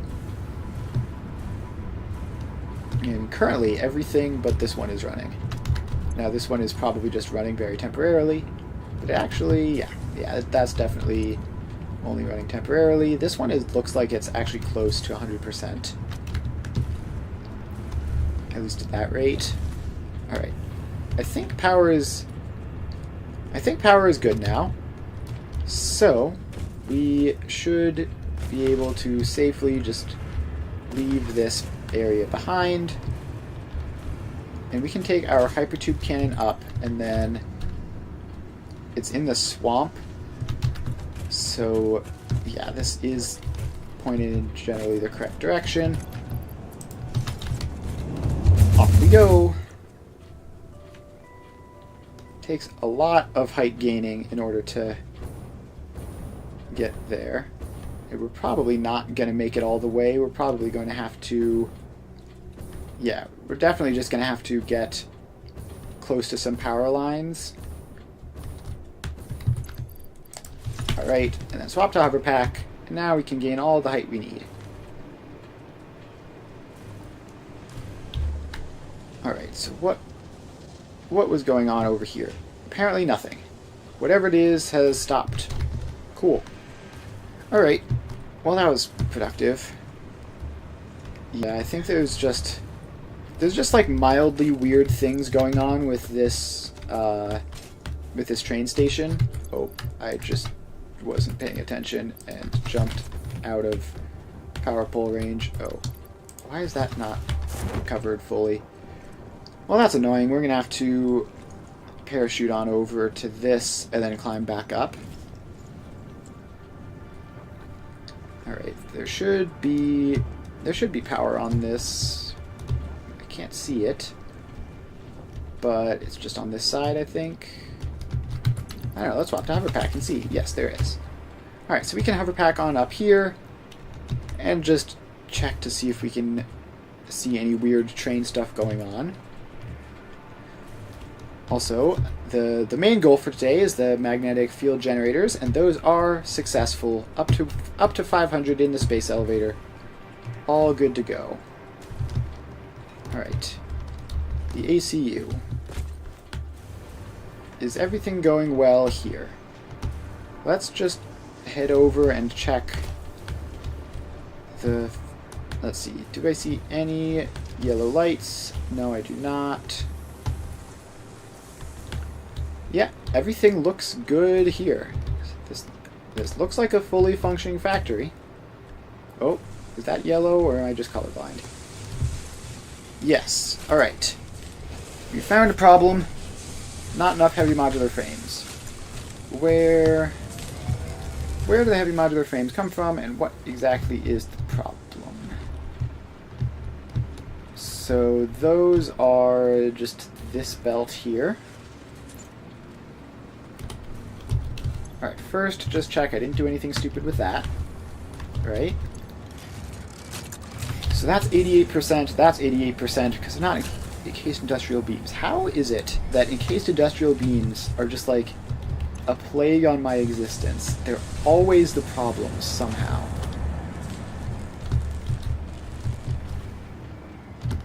Alright, encased industrial beams. Where is your input? That's concrete, that's pipes. Here's the encased industrial beams over this way. Yep, and I see some yellow lights already. Wait, no, that's something unrelated, right? What is that? That's computers? That's computers for the other factory. Oh, so there's some other problem in there, which I guess I'll have to deal with shortly. But for now, you are not getting enough concrete. Yep, that's the same problem across the board. Now, is this just a belt speed problem? No, because this belt has space on it. So if it is a belt speed problem, it's from further back than this. Actually, it might be here. This might be a belt speed limitation over here. Okay, I don't know how fast these are all supposed to be, but I guess I can do the math real quick. So this is 20.833 times 4.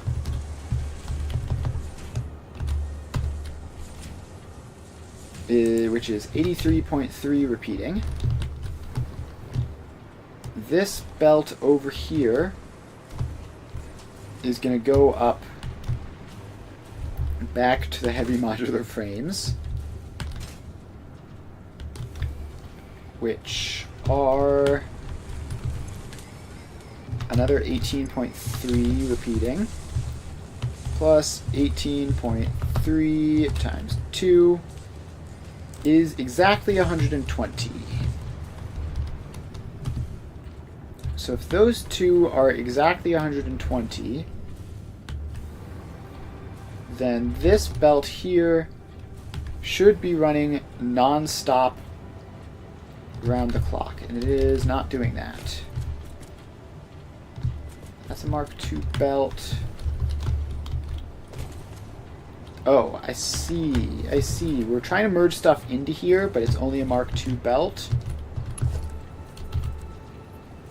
So that, I believe, needs to be Mark III.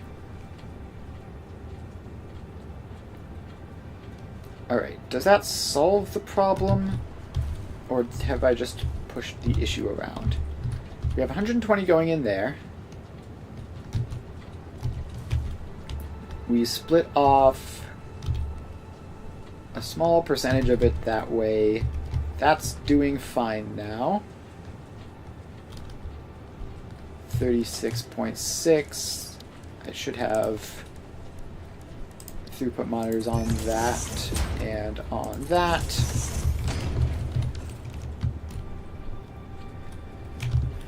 Alright, so that should be fine then.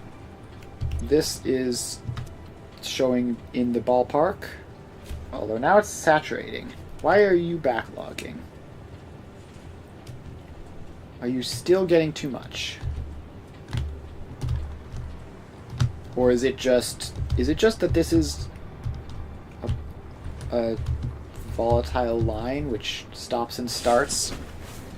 It might just be that it stops and starts. Yeah, that must be. Because now it's going smoothly again. So if that's the case, then we just need this to be more heavily buffered, basically. And then this is 80 something. And it's showing more than that, so that's okay. That's showing an inconsistent number. Alright, if this just has a tendency to buffer like that, then that is actually going to break things a little bit, potentially. Maybe. I don't know for certain. It might be fine. we'll have to... It might be fine, but I actually think it can be solved just by clearing up the belt a little bit. So it doesn't even have to be that much, I don't think. Just push it back so the buffer never reaches this. Because if the buffer reaches this area, then we might have issues. We just want this to be running continually with plenty of space on the belt in front of it. And obviously there's going to be a slight dip of weird problems where that didn't get enough concrete, but that's obviously a future issue. And it might not even be an issue depending on how the buffering goes. Alright, so now this is showing some weird number between 82 and 84, which is exactly as it should be. These are up to recording 93%, which should grow to 100 over time. And that's that problem solved. Alright, so what did I do? Oh right, I upgraded that one belt. That's what I ended up doing. Pretty easy fix. Does this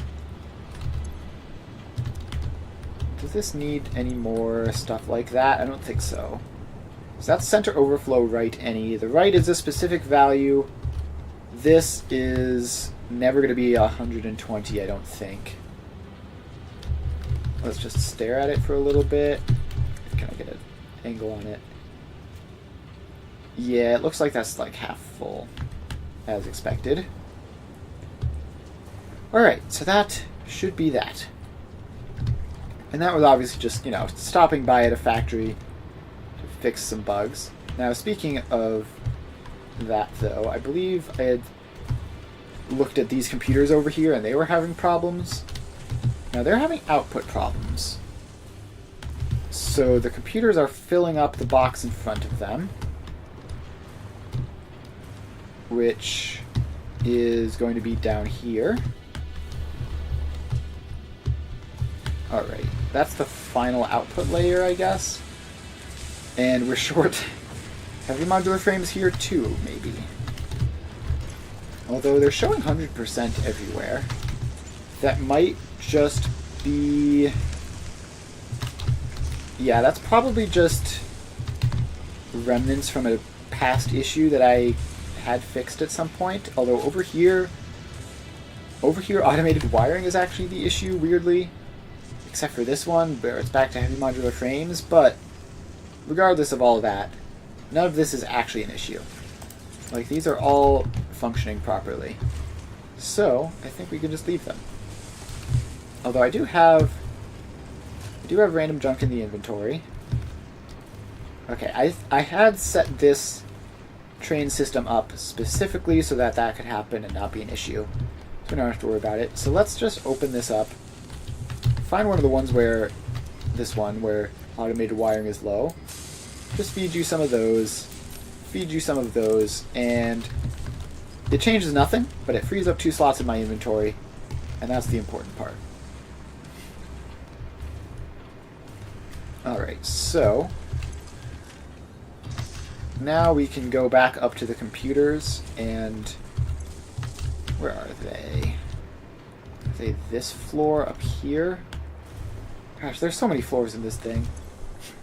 Yeah, so this is a situation where we just have a lot of backup computers, basically.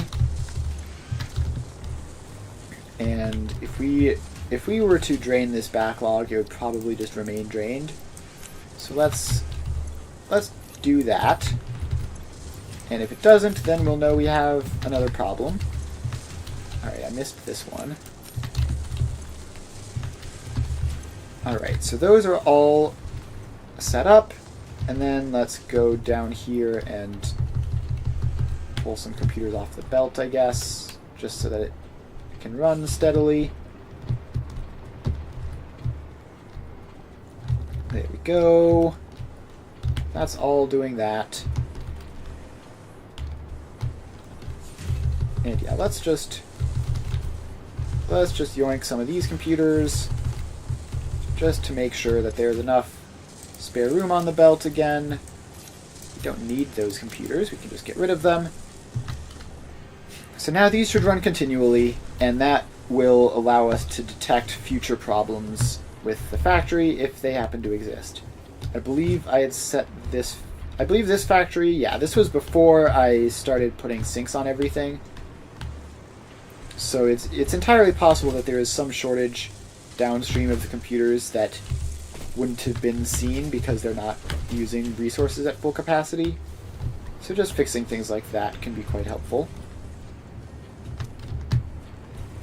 And let's see, the crystal oscillators almost got to that point but didn't. And all of these are going well. Rubber is just barely enough as it should be. Alright, so that's about that. I think this is, I mean, it's hard to say whether it's a good stopping point or not, considering I've just been sort of mucking around with random factories. But this is as good a stopping point as any. We somehow managed to finish the magnetic field generator factory all in one day. It was weirdly like 1,000 times simpler than the other stuff, although that's partially because I had the versatile frameworks imported. But regardless, we finished our goal for the day, and then we managed to go and fix a bunch of assorted problems. We've improved the power production. Yeah, this is way more stable now. It's obviously not perfectly stable. We're going to have to go and stare at it a bit more in the future, but it's better than it was. And we've also fixed the aluminum production so that hopefully it won't get stuck constantly anymore. And then we've gone and made some minor adjustments at the automated control unit and assembly director system factories as well. So I'm overall pretty happy with that.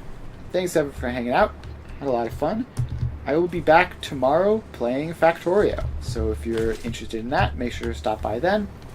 I stream every weekday from 2 to 5 Eastern Time, so make sure to follow if you haven't already so you can see when I'm live. And I'm going to be back in Satisfactory on Wednesday as usual. And that'll be that. So thanks everyone for hanging out. I will see you guys next time.